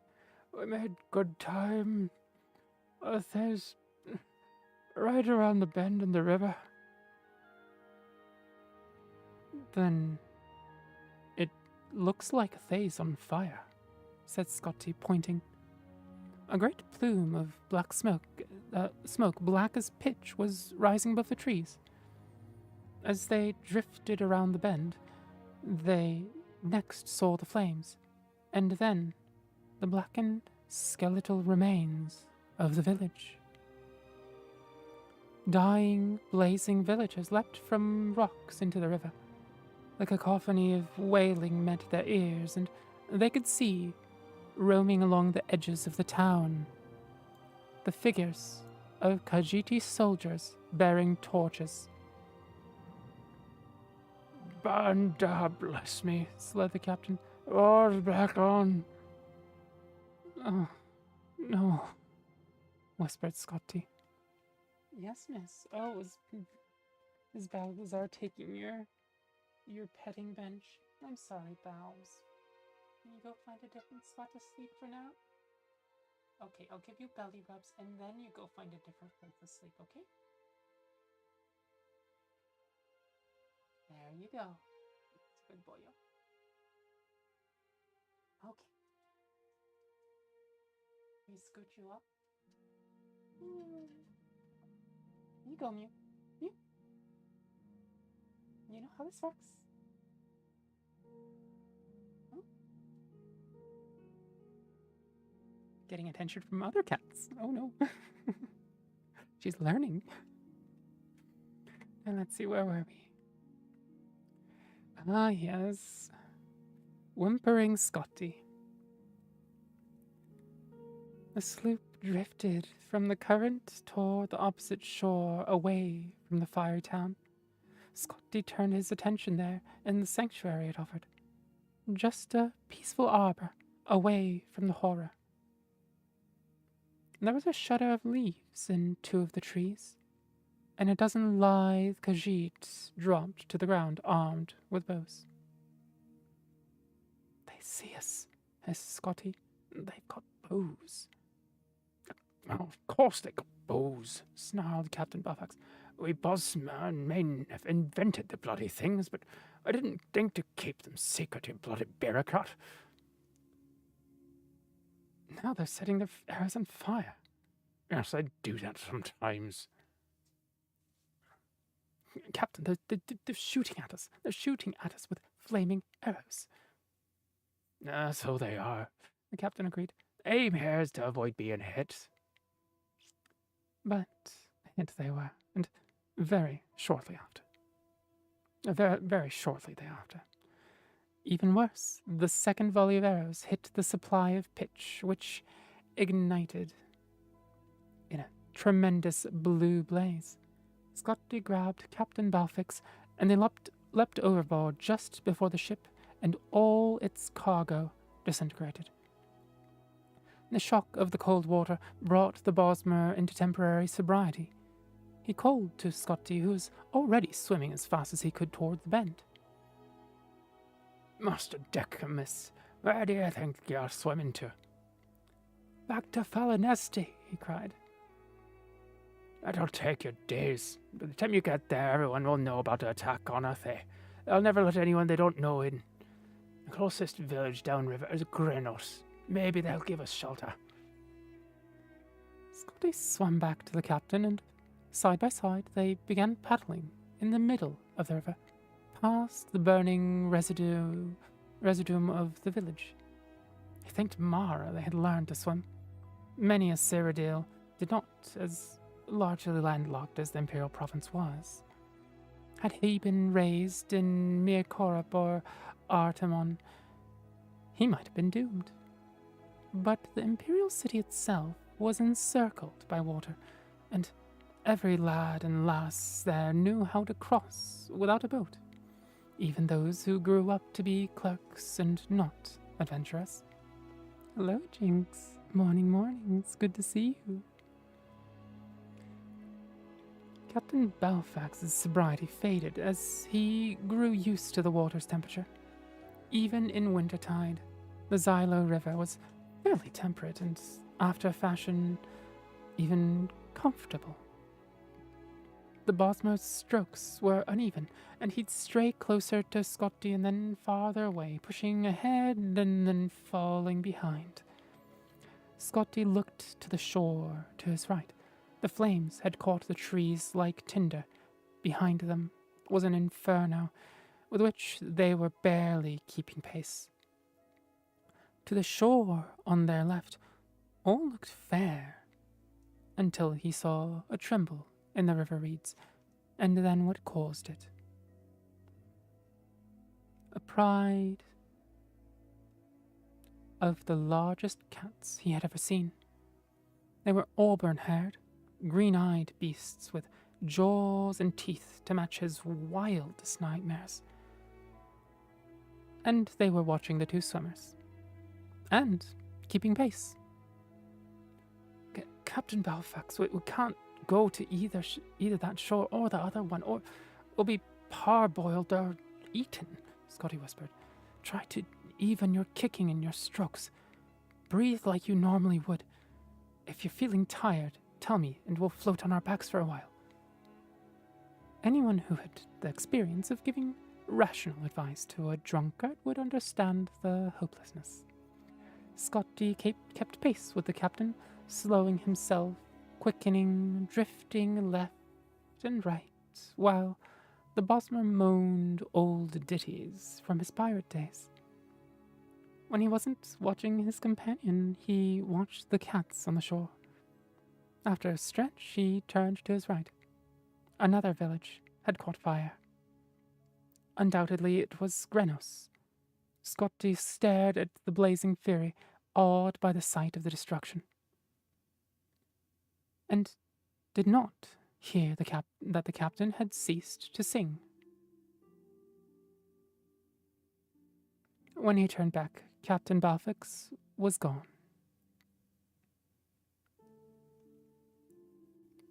Scotty dove into the murky depths of the river over and over again. There was nothing to be done. When he surfaced after his final search, he saw that the giant cats had moved on, perhaps assuming that he too had drowned. He continued his lonely swim downriver. A tributary, he noted, had formed a final barrier, keeping the flames from spreading further. But there were no more towns. After several hours, he began to ponder the wisdom of going ashore. Which shore was the question. He was spared the decision. Ahead of him was a rocky island with a bonfire. He did not know if he were intruding on a party of Bosmeri or Khajiiti, only that he could swim no more. With straining, aching muscles, he pulled himself onto the rocks. They were Bosmer refugees, he gathered, even before they told him. Roasting over the fire was the remains of one of the giant cats that had been stalking him through the jungle on the opposite shore. Senshir tiger, said one of the young warriors ravenously. It's no animal. It's as smart as any Cathay rat or Olmus, or any other bleeding Khajiiti. Pity this one drowned. I would have gladly killed it. You'll like the meat, though. Sweet from all the sugar these asses eat. How's your morning going, Jinx? Still going through your morning ritual?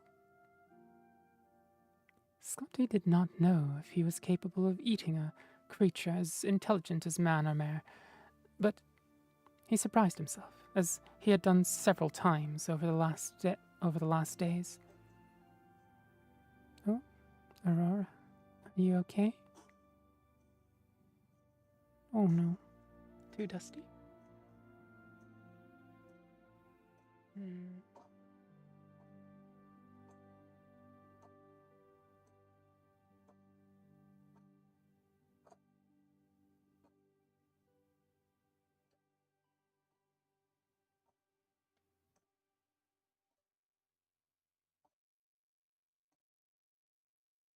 Hmm.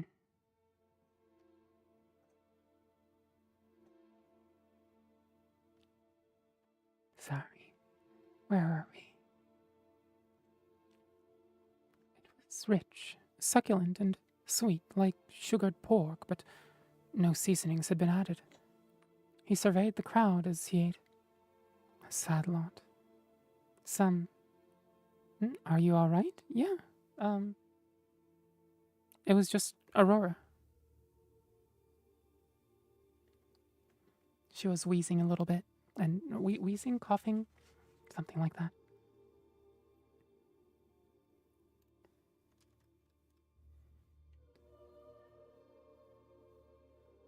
It was rich, succulent, and sweet, like sugared pork, but no seasonings had been added. He surveyed the crowd as he ate. A sad lot, some still weeping for lost family members. They were the survivors of both the villages of Grenos and Dathay, and war was on every person's lips. Why had the Khajiiti attacked again? Why, specifically directed at Scotti, as a Cyrodiil? Why was the Emperor not enforcing peace in his provinces? I was to meet another Cyrodiil. Hmm? Oh. I was to meet another Cyrodiil, he said to a Bosmer maiden who he understood to be Athay. His name was Leodus Juris. I don't suppose you know what might have happened to him. I don't know your friend, but there were many Cyrodiils in Athay when the fire came, said the girl. Some of them, I think, left quickly. They were going to Vindisi, inland, in the jungle. I was going there tomorrow. So are many of us. If you wish, you may come along.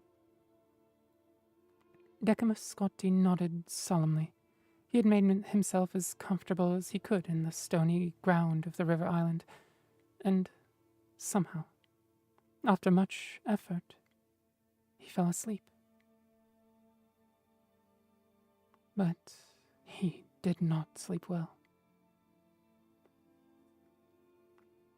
And that was chapter 3 of A Dance in Fire. Poor Decimus Scotti, he just cannot catch a break. I'm sure he's having fun. The sort of fun where there's a capital letter and a trademark after it.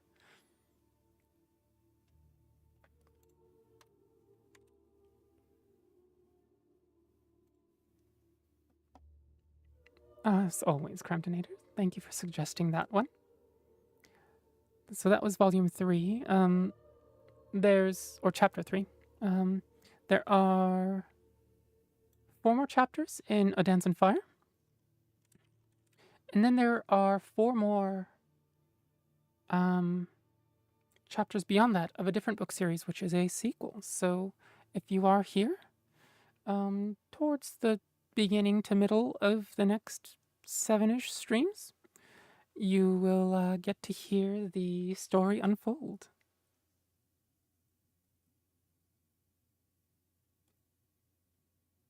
And if not, if you miss a chapter, I am more than happy to give you a summary. No guarantees on the quality of the summary, but that was a great reading. Oh, thank you, Red Sparrow. Thank you.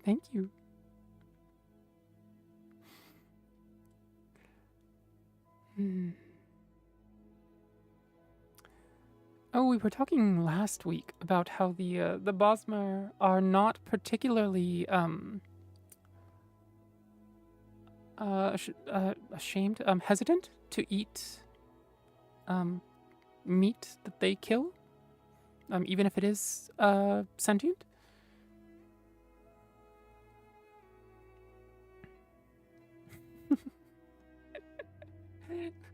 Little wiggle bunny.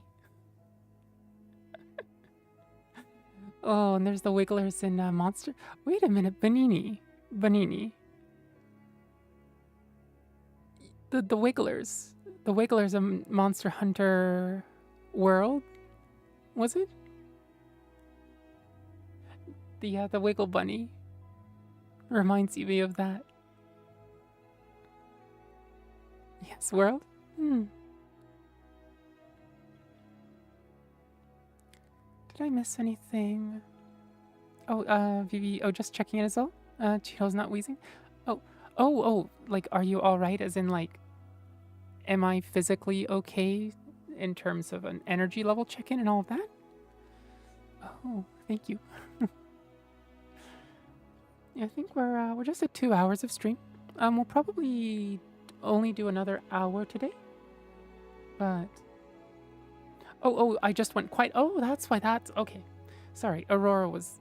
Did Aurora's wheezing not catch in the mic?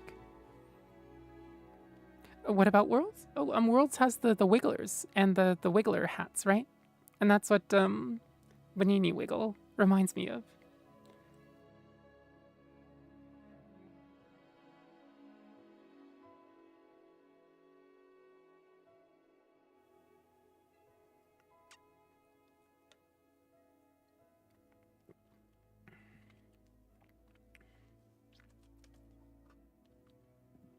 Now let's see. A little more tea for me. And then perhaps we'll read, right. We were going to read how Orsinium passed to the orcs.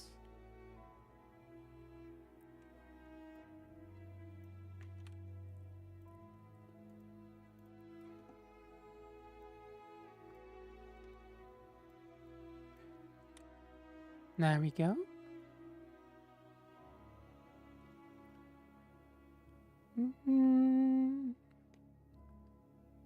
At some point, I need to make the currently reading 2 different elements.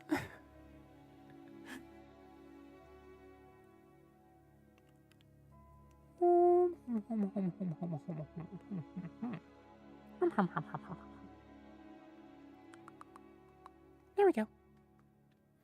Right, I was going to get myself some tea, wasn't I?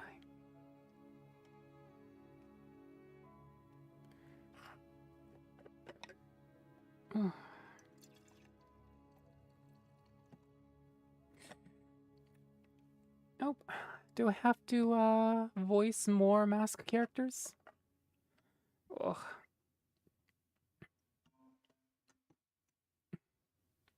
Maybe I wish I was a wiggly little guy.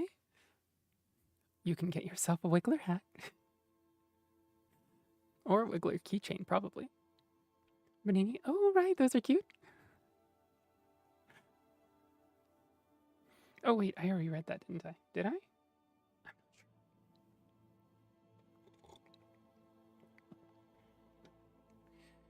Give me just a sec. I need to put my hair up because my braid has become loose enough that it's actually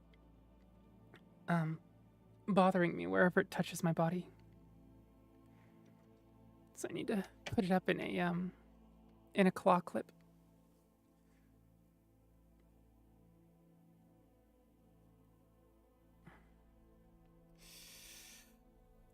Oh, this is gonna be weird.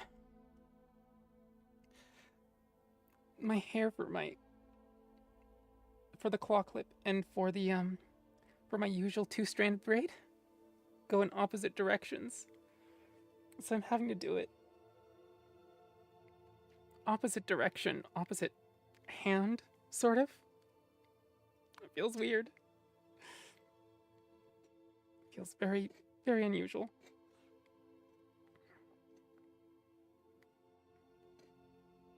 There we go. Okay, my hair's up. A little tight.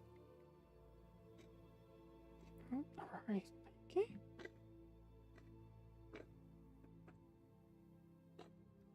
Go get yourself some water, okay?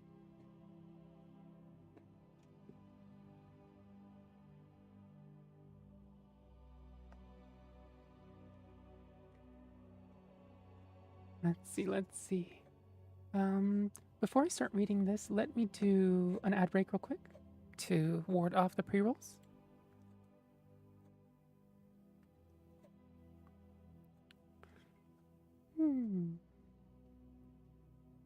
All right. So we have how Orsinium passed to the Orcs, the Green Pact, and the Dominion, and then Green Pact Bosmer observations.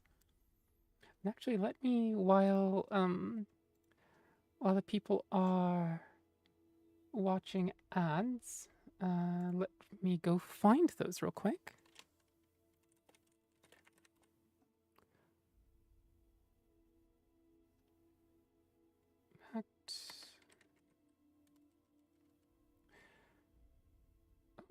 Opomris, welcome, welcome.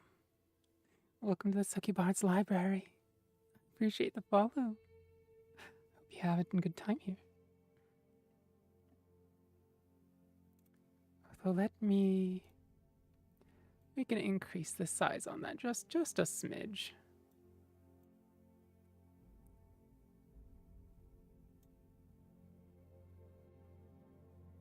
There we go.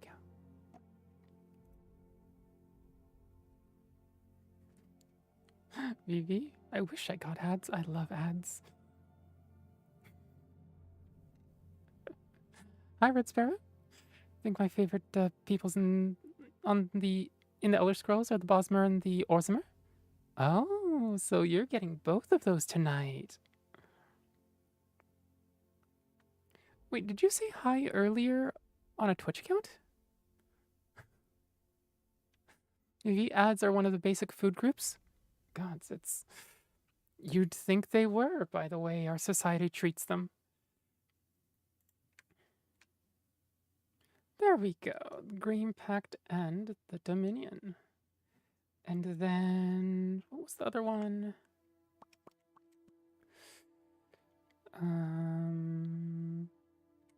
Green Pact, Bosmer observations. There we go. And is my heart rate doing okay? My heart rate is not too bad. Hovering between 80 and 100.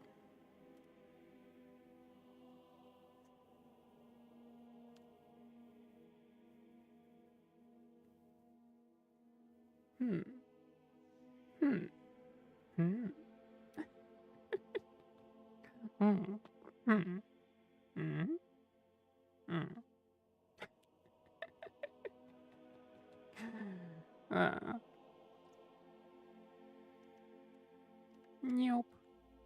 Is it this? Nope. That's probably down here, isn't it? Yep, it is. Yeah.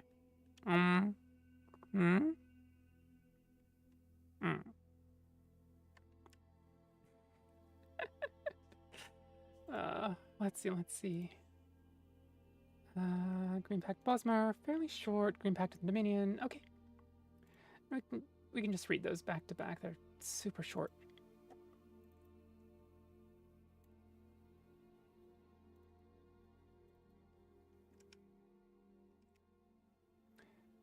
Green Pact and the Dominion. And then Green Pact Bosmer observations. I might have read Green Pact Bosmer observations. Maybe not on stream, but I think I'm aware of the book at the very least.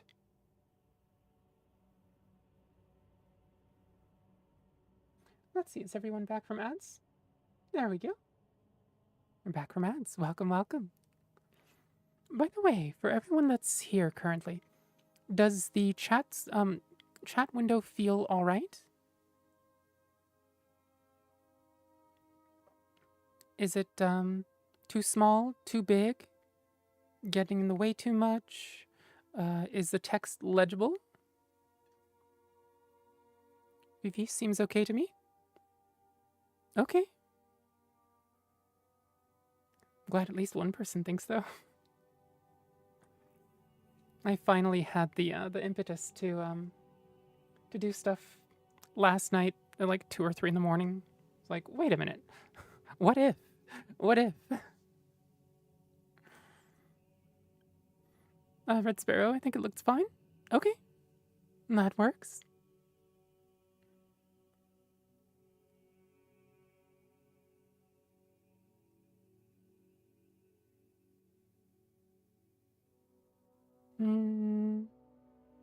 Maybe God, I hope I get some of that. I get many things I need to do. Looks good on your phone, really? On your phone? That's really surprising. Huh. The chat box is great? Oh, wow. I didn't expect such a positive response. So if we go to... Let's see... over this way, then I have the... And I'll be in the, you know, in this corner, right? In this... down there. But then we have the window here.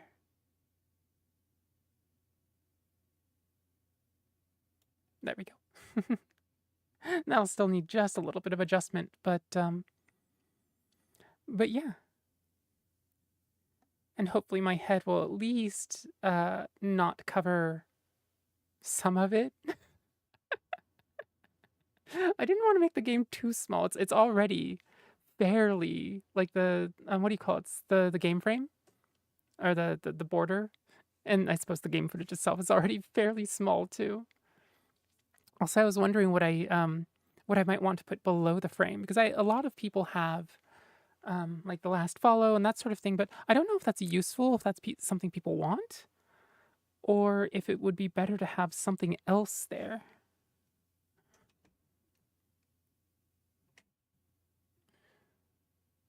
Maybe I don't have a phone. I'm Amish. I'm watching this stream on my cow. First, fridges. The Play Doom. Now streams on your cow? Gods. What are we going to get next? Are cats projecting a holographic display? Honestly, that's the future I want to live in. Anyway, let me scooch back this way. I mean, cows have played Doom for a long time. I'm sorry, what? Are we talking, Minecraft cows? Something else.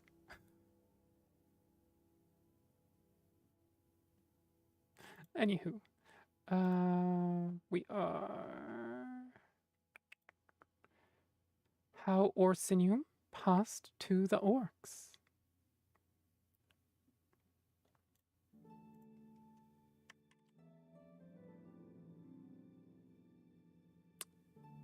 Vivi.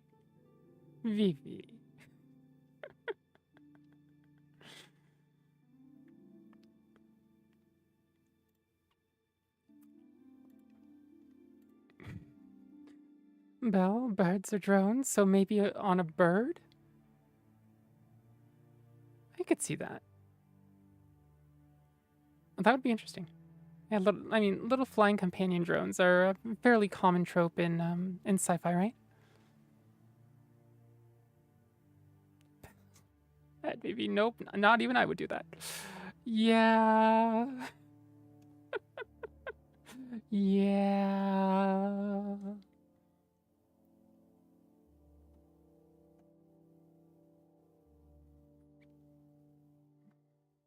Aurora, do you need to clean yourself?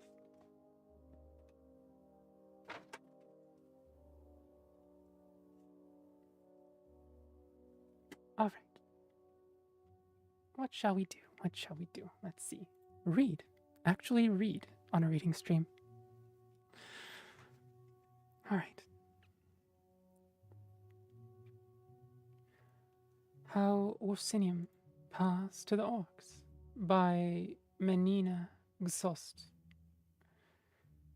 The year was the Third Era 399, and standing on a mountainside overlooking a vast tract of land between the lands of Menevia and Wayrest was a great and learned judge, an arbitrator and magistrate, impartial in his submission to the law. You have a very strong claim to the land, my lad, said the judge. I won't lie to you about that. But your competition has an equal claim. This is what makes my particular profession difficult at times. You'd call it my competition, sneered Lord Bowen, gesturing to the orc. The creature called Gortwog Gro Nagorm looked up with baleful eyes.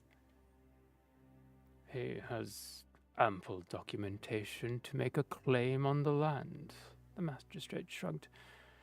And the particular laws of our land do not discriminate between particular races. We had a Bosmer regency once, many generations ago.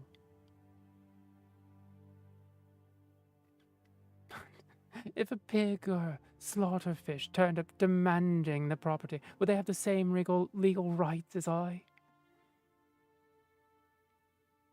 If they had the proper papers, I'm afraid so, smiled the judge.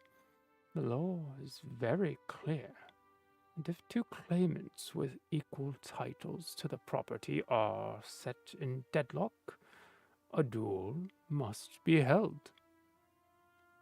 Now, the rules are fairly archaic, but I had the opportunity to look them over. I believe they're still valid. The Imperial Council agrees. What must we do? Asked the orc, his voice low and harsh, unused to the tongue of the Cyrodiils. The first claimant. That's you, Lord Gortwog. May choose the armor and weapon of the duelists. The second claimant, that's you, Lord Bowen, may choose the location.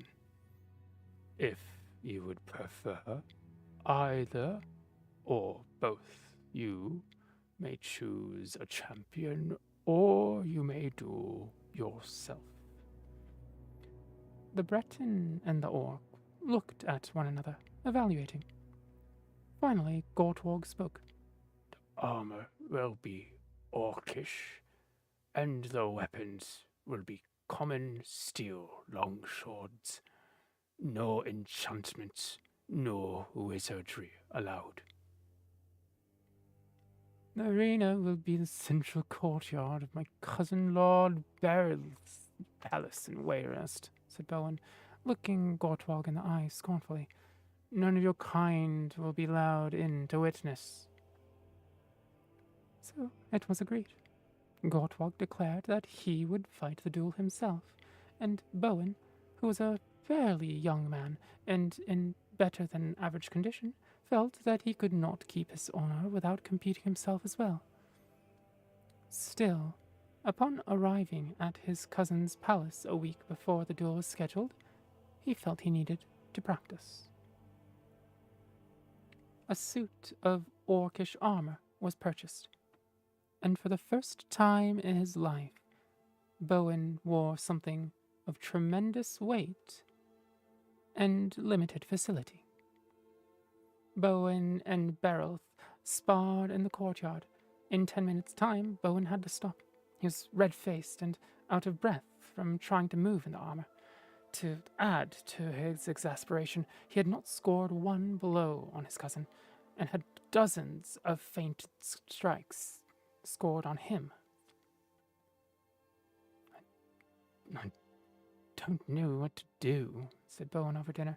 Even if I knew someone who could fight properly in that beastly steel, couldn't possibly send in a champion to battle Gortwog.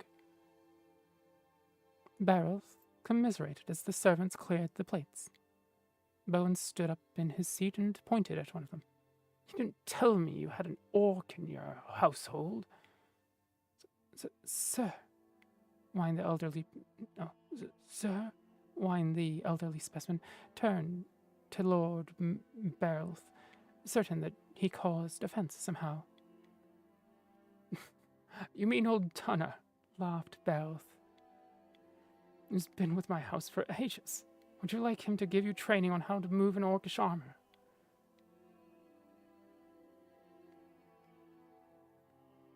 Would you like me to? Asked Tana obsequiously. Unknown to Bearlith, but known to him now, his servant had once ridden with the legendary Cursed Legion of High Rock. He not only knew how to fight in orcish armor himself, but he had acted as a trainer to other orcs before retiring into domestic service. Desperate, Bowen immediately engaged him as his full-time trainer. You're trying too hard, sir, said the orc on their first day in the arena. It's easy to strain yourself in heavy mail. The joints are so to let you bend with only a little effort. If you fight against the joints, you won't have any strength to fight your foe. Bowen tried to follow Tana's instructions, but he quickly grew frustrated, and the more frustrated he got, the more intensity he put into his work, which tired him out even quicker. While he took a break to drink some water, Bearlith spoke to his servant. If they were optimistic about Bowen's chances, their faces did not show it. Tana trained Bowen hard the next 2 days, but her ladyship Elisora's birthday followed hard upon them, and Bowen enjoyed the feast thoroughly. A liquor of poppies and goose fat, and cock tinch with buttered hyssop for first course, roasted pike and comewort, and balls of rabbit meat for a second, sliced fox tongues, ballam pudding with oyster gravy, bataglier weed and beans for the main course, colaquiva, ice, and sugared fritters for dessert. As Bowen was settling back afterwards, his eyes weary, he suddenly spied Gortwog and the judge entering the room.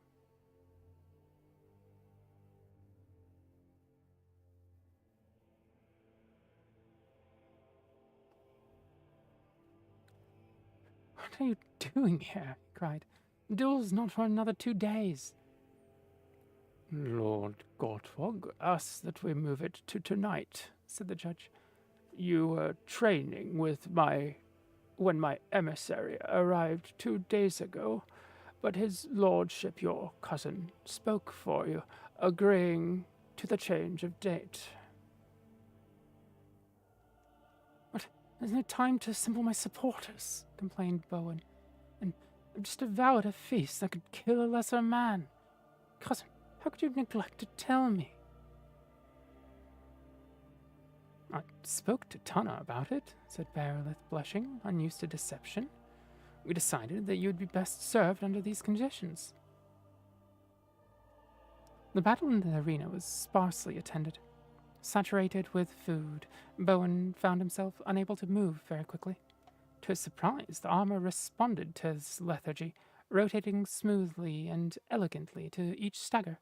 The more he successfully maneuvered, the more he allowed his mind and not his body to control his defensive and offensive actions. For the first time in his life, Bowen saw what it was to look through the helmet of an orc. Of course, he lost. Rather badly, if scores had been tabulated. Gortwog was master of such battle. But Bowen fought on for more than 3 hours before the judge reluctantly called a winner.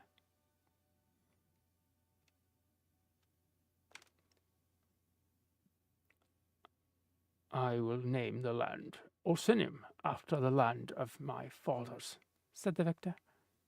Bowen's first thought was that if he must lose to an orc, it was best that the battle was largely unwatched by his friends and family. As he left the courtyard to go to bed he had longed for earlier in the evening, he saw Gortwog speaking to Tana. Though he did not understand the language, he could see they knew each other. When the Breton was in bed, he had a servant bring the old orc to him.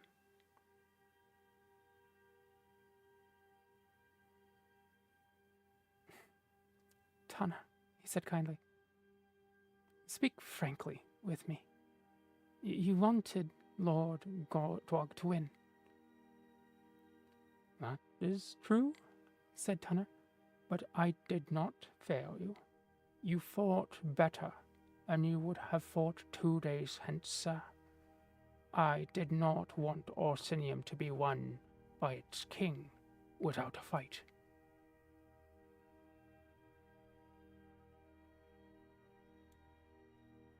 And that is how Orsinium passed to orcs. The orcs in the Elvish tongue are called the Orsimer. The orcs are a form of elf in Tamriel. So are the so-called dwarves, by the way, although, if memory serves, their stature isn't short or anything like that. Those are the Dwemer. Mer being the word for elf. Jam, welcome, welcome. It's good to see you again. How's your day going so far?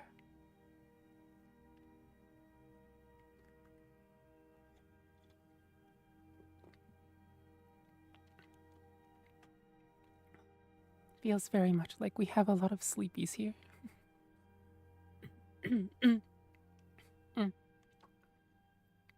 Going well? What are you getting up to? Aside from, I suppose, listening to me.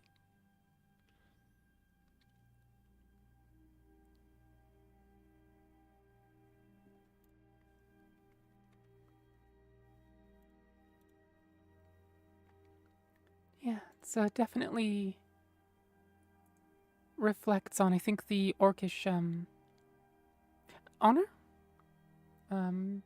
over fights and combat. You know, that's Tunner could have just completely sabotaged the Breton Lord, but I taught him as much as he could so that he could put up a good fight. And 3 hours of fighting, for anybody who hasn't done combat of any sort, even just in lessons, right, in training, 3 hours is, like, an hour is exhausting, right?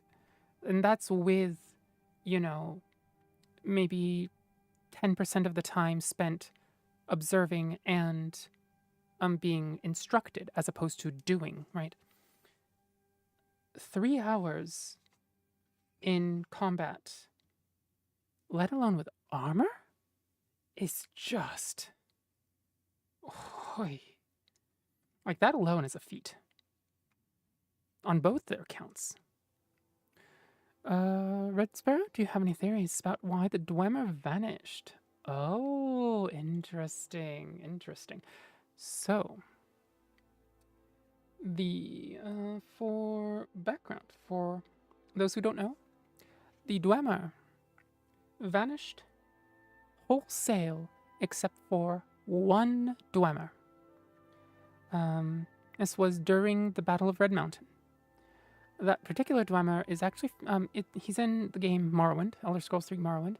He was in a different pocket dimension at the time, I believe, and thus wasn't affected by whatever affected the whole race of the Dwemer. But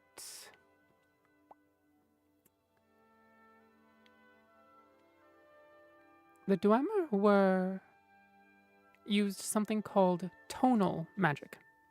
Acoustic magic, sound magic, right? Vibration magic. And they had possession of an artifact called the Heart of Lorkhan. Lorkhan is one of the major gods when the world was created. The stories say that he tricked the pardon me, the Aedra into creating the world, because in creating the world, the Aedra lost a lot of their power. A lot of their power was poured into the world, right? And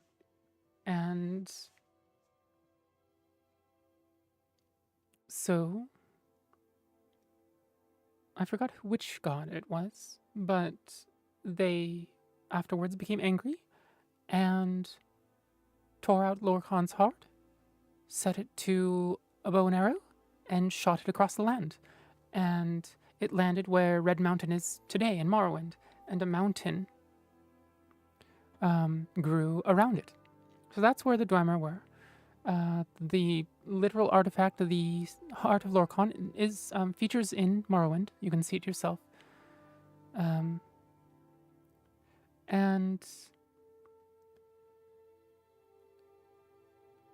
during they had a few artifacts. I think there were 3 artifacts of tonal magic that their master crafter had possession of during the Battle of Red Mountain, and he used the set together, and I believe he struck the Heart of Lorkhan during the battle.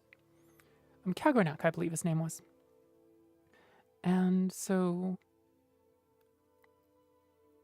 for whatever reason, with no explanation, no Dwemer seen since, no giant explosion, the Dwemer blinked out of existence as a race at that very moment, except for the one that was in the pocket dimension, right? There's a lot of theories about what happened. I believe the goal was godhood, was it? And it may have been they strayed too close to the sun and were blinked out of existence to not become a whole race of gods. It could have been that the magic in the Heart of Lorkhan, channeled through the tools of tonal magic, just, resonated through the whole race and just evaporated them, right? So many theories.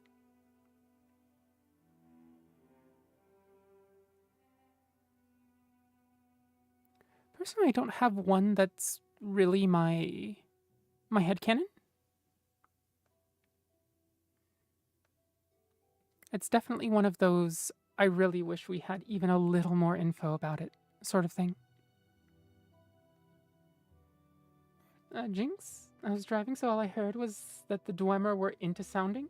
Oh. Maybe, perhaps. Maybe that's the tonal magic that they were talking about. And, tonal sound vibration. So possibly they were into making things vibrate as well. And they were very good at it, from what the history books say.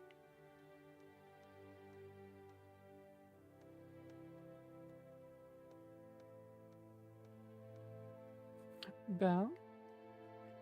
It's fun, can confirm. And thank you for the sip, Jam.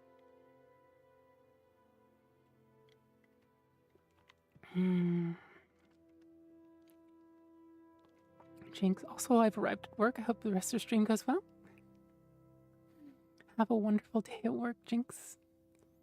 Stay safe. Enjoy the day. Ta-ta for now. Thanks for coming.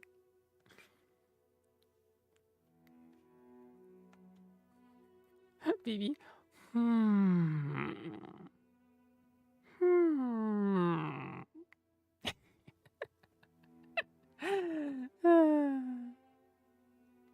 Oh, hashtag Jared. Welcome. Thank you for the follow. Jinx, also a minor correction real quick. You technically only meet half a Dwemer. Yes, so this poor guy was ravaged by a certain plague. And so if you've seen the Dwemer constructs, the little spiders in Skyrim, if memory serves, he's basically taken that and attached it to the lower end of his torso. And that's how he's given himself mobility. Unfortunately, that particular plague crippled him fairly badly. Red Sparrow, I have a theory that Hermaeus Mora may have collected them, super into hidden knowledge, and might have pounced on them to get first dibs. Interesting. So there was the pact where he basically agreed that he wouldn't mess with mortal uh, mortal affairs, was it? That um, that we hear about in the third book about Morian Zenos. I'm kind of curious how that plays into it. Though out of the various deities, Hermaeus Mar would absolutely be on the top of the list of entities that I would attribute a desire for such knowledge. So yeah, getting to them before other deities could, before the dumber could, is I could absolutely see it. Oh, Punished Clank. Thank you, thank you. Thank you for the follow. Welcome to Succubard's Library. Hope your day's going well. Hope you enjoy your time here. As a warning to everybody who's followed me today, I am a Succubard, so, you know, I have a certain quota of, lewd material to get through every day. Otherwise, the inspectors come and tell me I haven't fulfilled my quota, and then my bard and succubus license come under threat, and that's no fun. So gotta keep on top of it.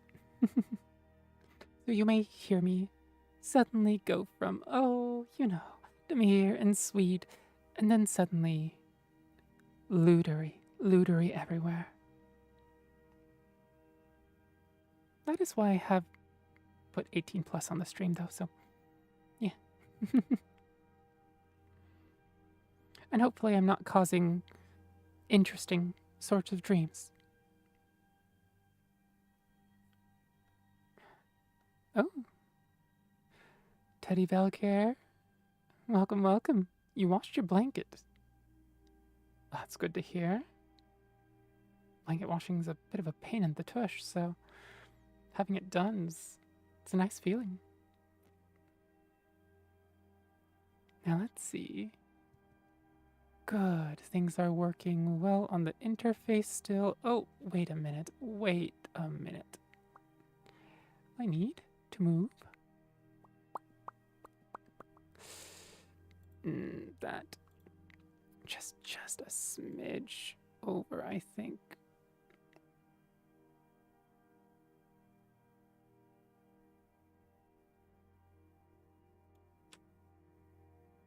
There we go. Hopefully that works as a placement.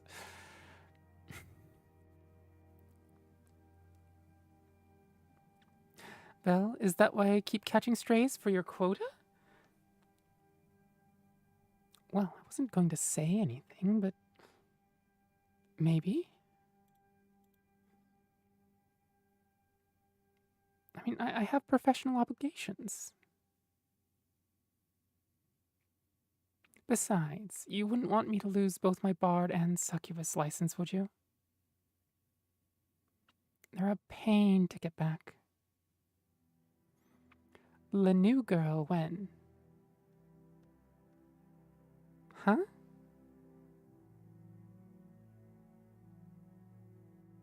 Not quite sure what that means, Teddy Belker.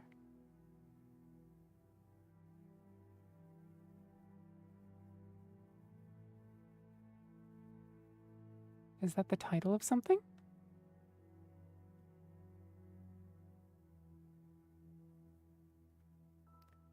Let's see. We can put that in the reading. I believe we have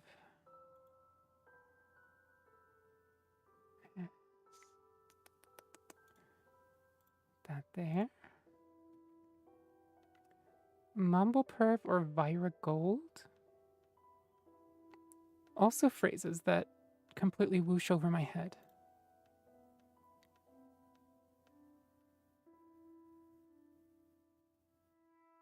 What are those?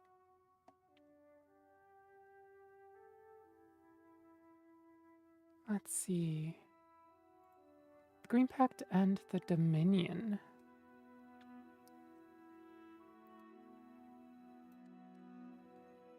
Mercenary Succubard sounds like a fun fantasy story. I wouldn't say mercenary. It's just, you know, that's... You have certain licenses that you have to upkeep. Viragold means turning into gold, or turn into gold. Huh. Okay. I'm still not quite getting the idea of what you're trying to say.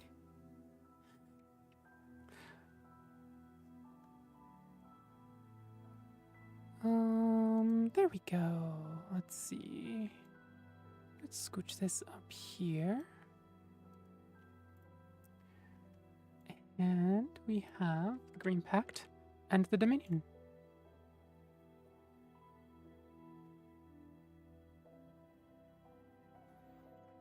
Belle, I don't want you to lose your licenses, but I can only handle so much. As Bun can attest, I nearly died earlier.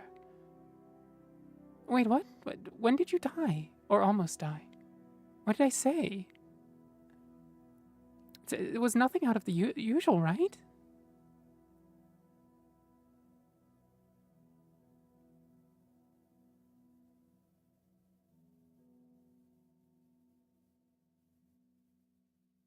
Huh?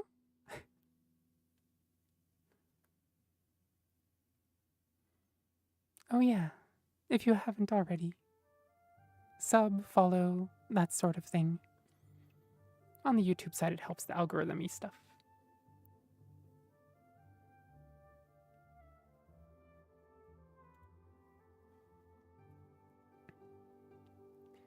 And then if you want my socials, I have Mastodon and Fetty and also Blue Sky, and they're in the About section too. And a Discord, if you'd like to join. There's a Discord command if you'd like it. And, oh, that's the one.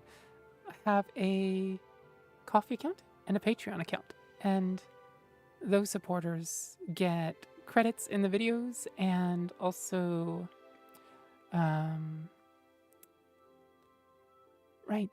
the audio-only files from my various readings. So if you're interested in those, monthly support helps a ton. Literally helps me eat. Belle, it was you plus her? Aww. Oh. Now I think I know the timing of it.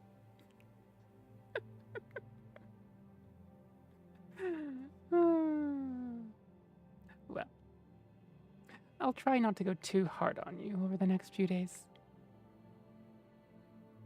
Give you a little time to breathe.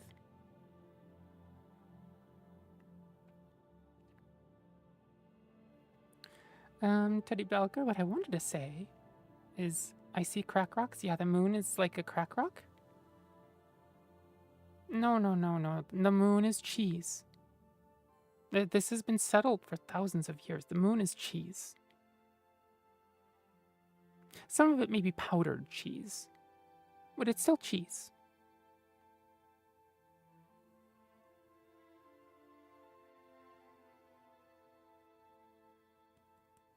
Well, I was double-teamed by the two of you?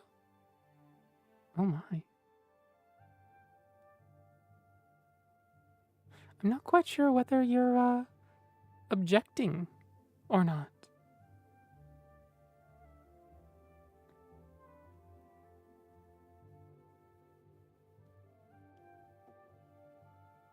Anywho. The moon isn't sugar? No, it's cheese. Yep. Cheese. Oh. Xavier CG. Thank you for the follow. Thank you. Welcome to Succubard's Library. I hope you enjoy your time here.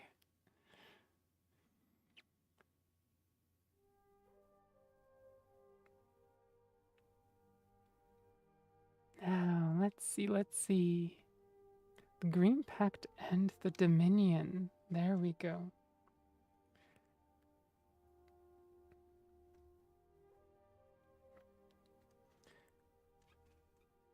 The Green Pact and the Dominion. A discussion of how the Green Pact affects the Dominion. Just like trees grow toward the sun, and you can hear different birds singing when the moons are out than when they are not, every wood elf born in Valenwood, and indeed nearly every one born outside of it, knows of the Green Pact. The Green Pact is the agreement between the Wood Elves and Ifre that has guided our existence from the beginning of the great story. Its rules are clear. Do not harm the forest. Do not eat anything made from plant life. Eat only meat. When you conquer your enemies, eat their flesh. Do not leave them to rot. Do not kill wastefully. Do not take on the shape of beasts. You are wood elves. Your form is sacred. This is the Green Pact. In exchange for keeping this pact, the forest, which we will call the Green, capital G, has provided us with ample food and shelter. Ifra has given us the limited gift to ask the forest to shape itself to our needs. We've been amply blessed. But now we find ourselves in a new situation. Our new allies, the High Elves and the Khajiit, do not hold to the Green Pact. They live in houses made of thatch and timber. They eat all manner of fruits and berries and drink wine made from grapes. They find the devouring of one's enemies barbaric. How are the Wood Elves of Valenwood to accommodate these new allies while keeping to the Green Pact? It is a question that perplexes many Wood Elves today, especially in the newly erected city of Marbrook. In the past, we have fought wars over lesser defilement of the Green. At the same time, we recognize that at the time of the Dominion's founding, the Green Lady and the Sylvanar spoke on behalf of the Wood Elves and the Green Pact. We remember that we have a powerful mouthpiece in the Thalmor, Woodhearth's own Tree Thane Fariel. These are the leaders we should look to in this uncertain time. They have shown us through their actions an example which we can all follow. We must welcome these allies with true Wood Elf hospitality. We must not pick fights with them. We must not try to steal from them. Many of them do not appreciate the right of theft, but that is a subject for another essay. But at the same time, we should not shy away from speaking out in our own interests, in that of the Green. Because of Tree Thane Fariel's powerful voice, much of the timber and all of the thatch for Marbrook was brought into Valenwood from other parts. For many, the fact that so many trees had to be felled to clear space for the city is unforgivable. But Fariel saw that accommodating our allies is the first step to a strong defense of Valenwood against those who would surely destroy it. Queen Erin's willingness to listen is a sign of her wisdom and respect for the Wood Elf people. We should repay her by being willing to trust her leadership. And that was the Green Pact and the Dominion.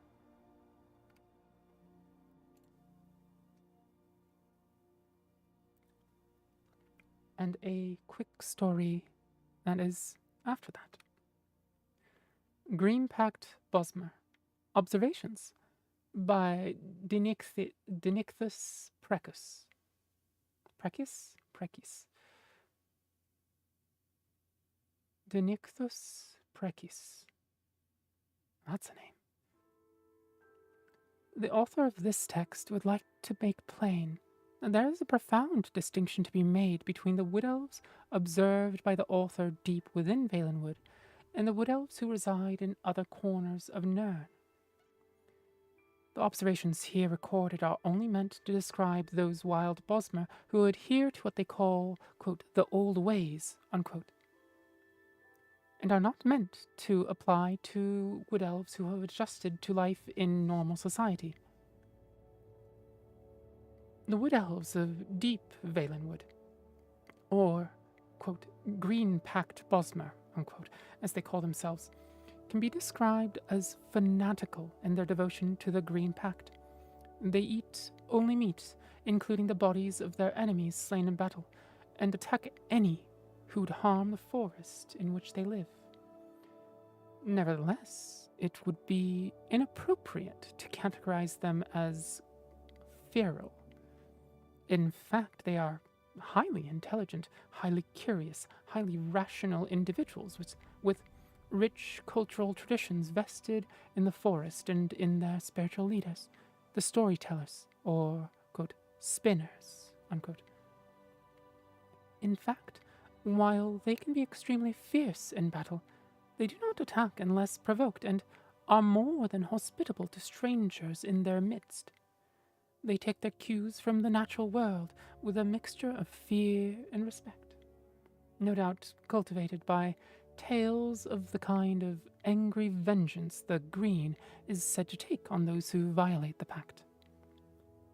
Indeed, from an early age, pact Bosmer are raised to believe in the Ooze, capital O, a kind of purgatorial state reserved for Bosmer who violate the pact, and still more terrifying stories of the Green unleashing all of its wild power against Bosmeri clans who harm it.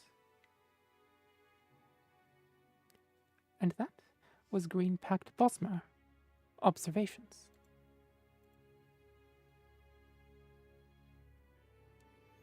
A little bit of insight into the Bosmeri, who we also get to get insight into in A Dance in Fire, right?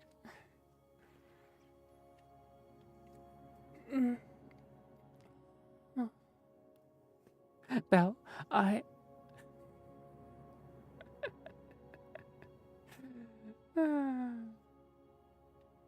it's okay, take your time. I know it can be hard sometimes, the words. To be fair, English is hard all the time, so that doesn't help things.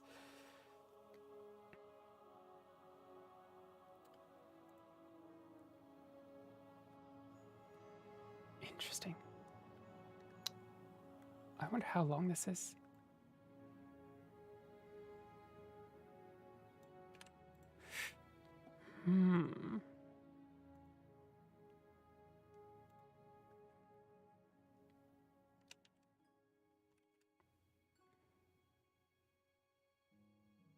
We could read this. So I've got just a little bit of time before I want to get off. And I've been meaning to read A Scholar's Guide to Nymphs for a while, but now we have the time to. Oh, Red Sparrow, I love playing in Marbrook in an ESO. What was it like? I've never played ESO. I want to, but another MMO feels a little heavy on my time and energy. And how is the Marbrook area in that province? I hope one day we can get a main Elder Scrolls in Valenwood. That would be nice. And also in Elsewhere. And High Rock would be really nice. Like, I know we got Elder Scrolls 2, but I don't know if we really got to experience High Rock, right? Like, not like we've experienced areas since Elder Scrolls 3. Anywho, A Scholar's Guide to Nymphs. Oh, never. Let me change the title here.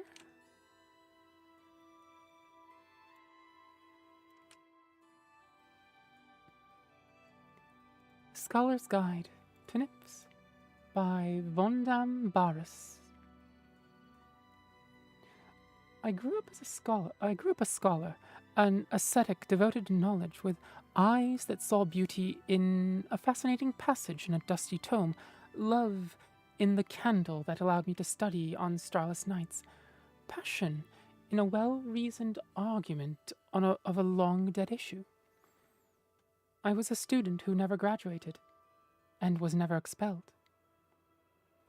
Though I am not defending myself, I should further define myself.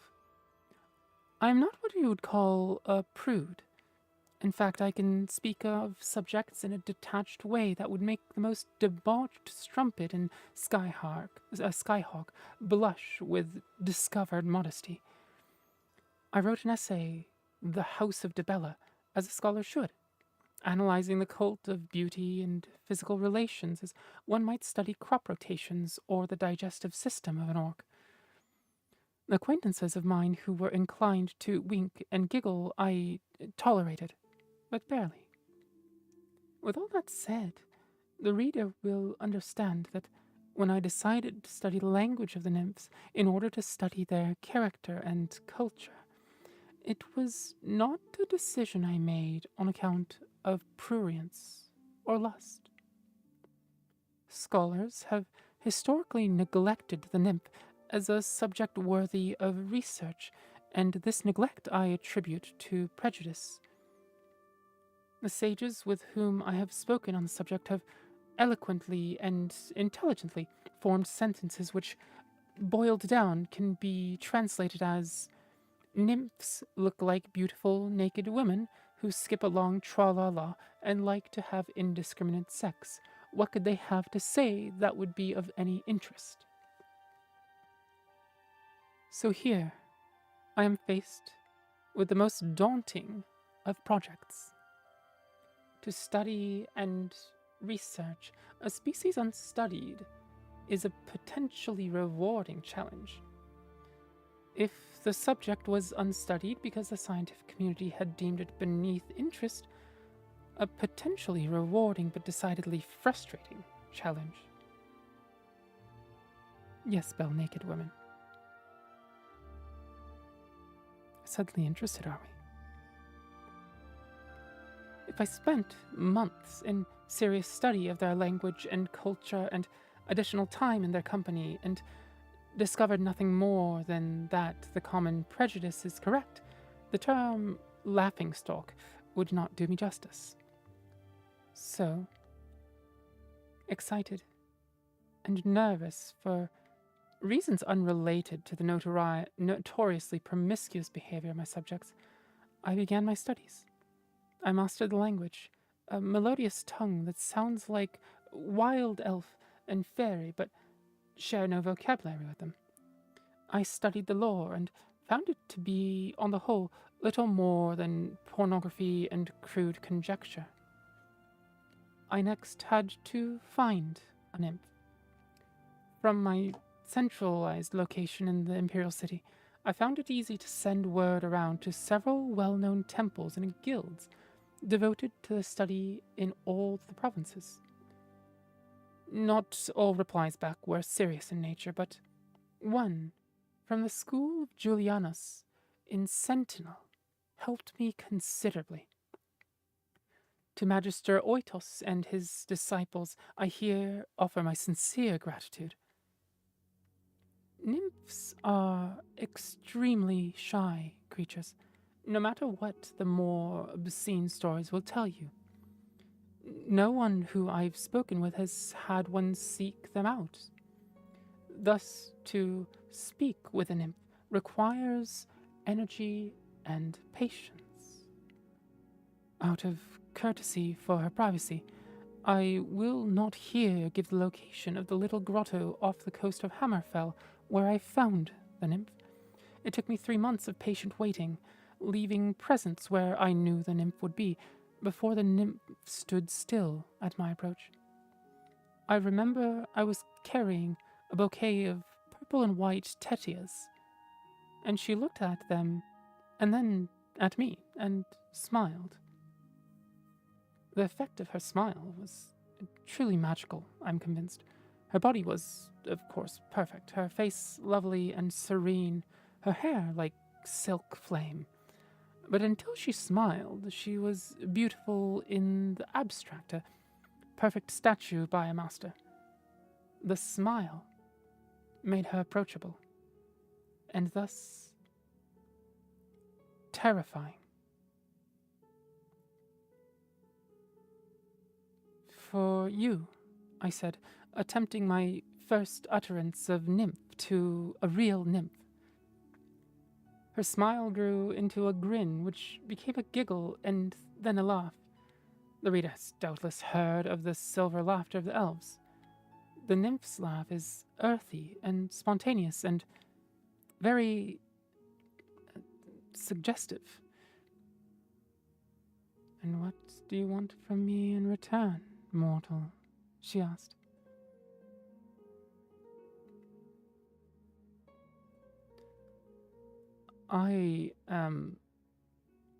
There is no, I should say, known word in the nymph language for scholar. I am a man who likes to learn things. I want to learn things about you. And I did. Nymphs are the wisest, most powerful, most wonderful creatures in Tamriel. My nymph, her name is Ayalea, a poor phonetic transcription of a word that sounds more like a light wind blowing through a small crack in a hollow chamber, and she knows more about the behavior and varieties of the deep woodland creatures than the greatest wood elf scholar I've ever met. She taught me of flowers and ghosts and creatures too fast and timid to have ever been seen by man. Ayalea taught me how to learn for the very first time, how to open my mind to all the possibilities of life and how to use that knowledge, not just to hold it in my cramped brain like a dragon's hoard. If you ever meet a nymph, speak to her.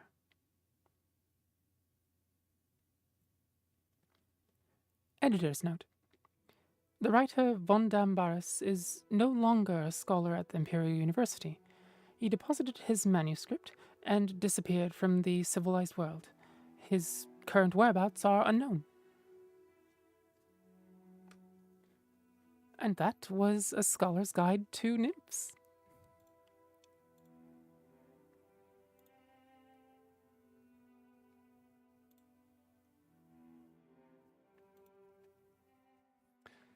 Red Sparrow, Marbrook and Yeso. Remind me again, which region was Marbrook in? It's Valenwood, right? For a sec, my brain went Hammerfell or High Rock, but it's Valenwood, right? Oh wait, Marbrook is the city that they built, right? Okay, that uses natural substances, plant material as part of the house, and the Bosmer don't like that very much. It's really cool. It shows how much the Bosmer and the Altmer don't get along, but it has a great story about how nature's formed in Valen. Formed? Interesting. What do you mean by that?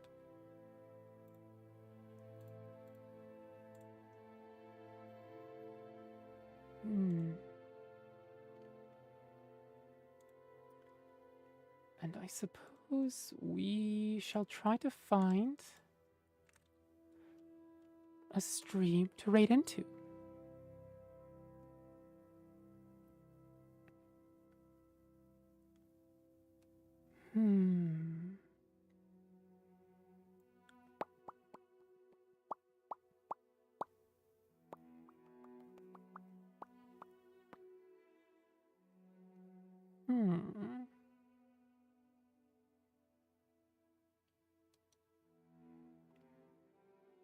Yep, Valen has 4 zones in the game. Marbrook is an Altmer settlement, and the Bosmer don't like how they treat nature or their people. Oh, interesting.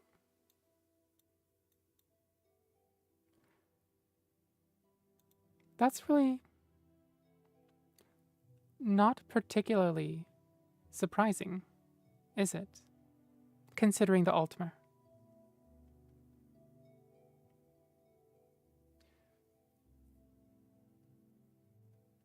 Or, well, not the Altmer, sorry, the Aldmeri Dominion. The Altmer are one thing. The Aldmeri Dominion is an Altmer supremacist group.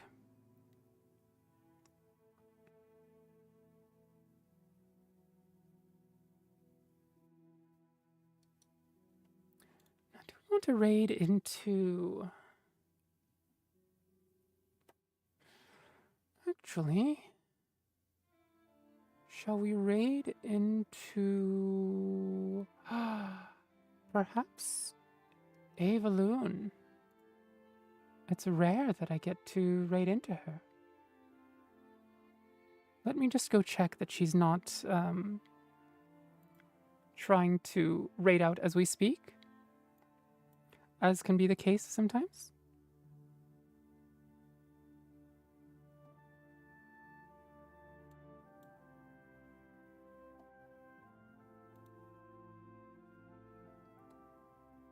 Okay, let's see.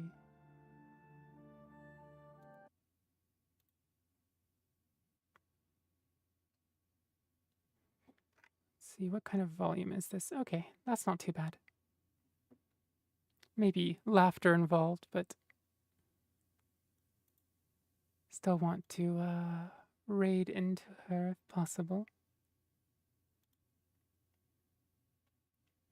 Now let's see, let me find my interface here. Raid. And yes, so the Queen of the Altmer is a good and just lady, but some factions of Altmer detest her for wanting to ally with Wood Elves and Khajiit. Oh, interesting. Oh, right. ESO is in the Second Age. The Third Aldmeri Dominion doesn't even exist. What am I talking about?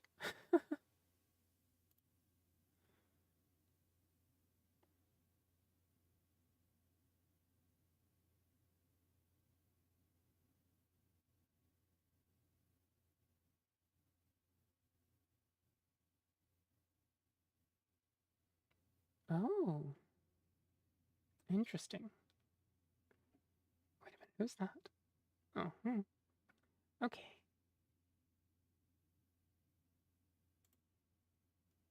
We will raid into Avaloon.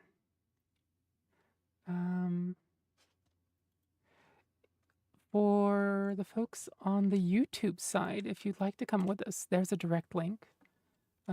If you'd like to join the Discord, now's a good chance to do it. And otherwise, I hope you have a wonderful evening. Night-night, sweet dreams. And thank you for being here and listening. Thank you for the great stream. It's my pleasure.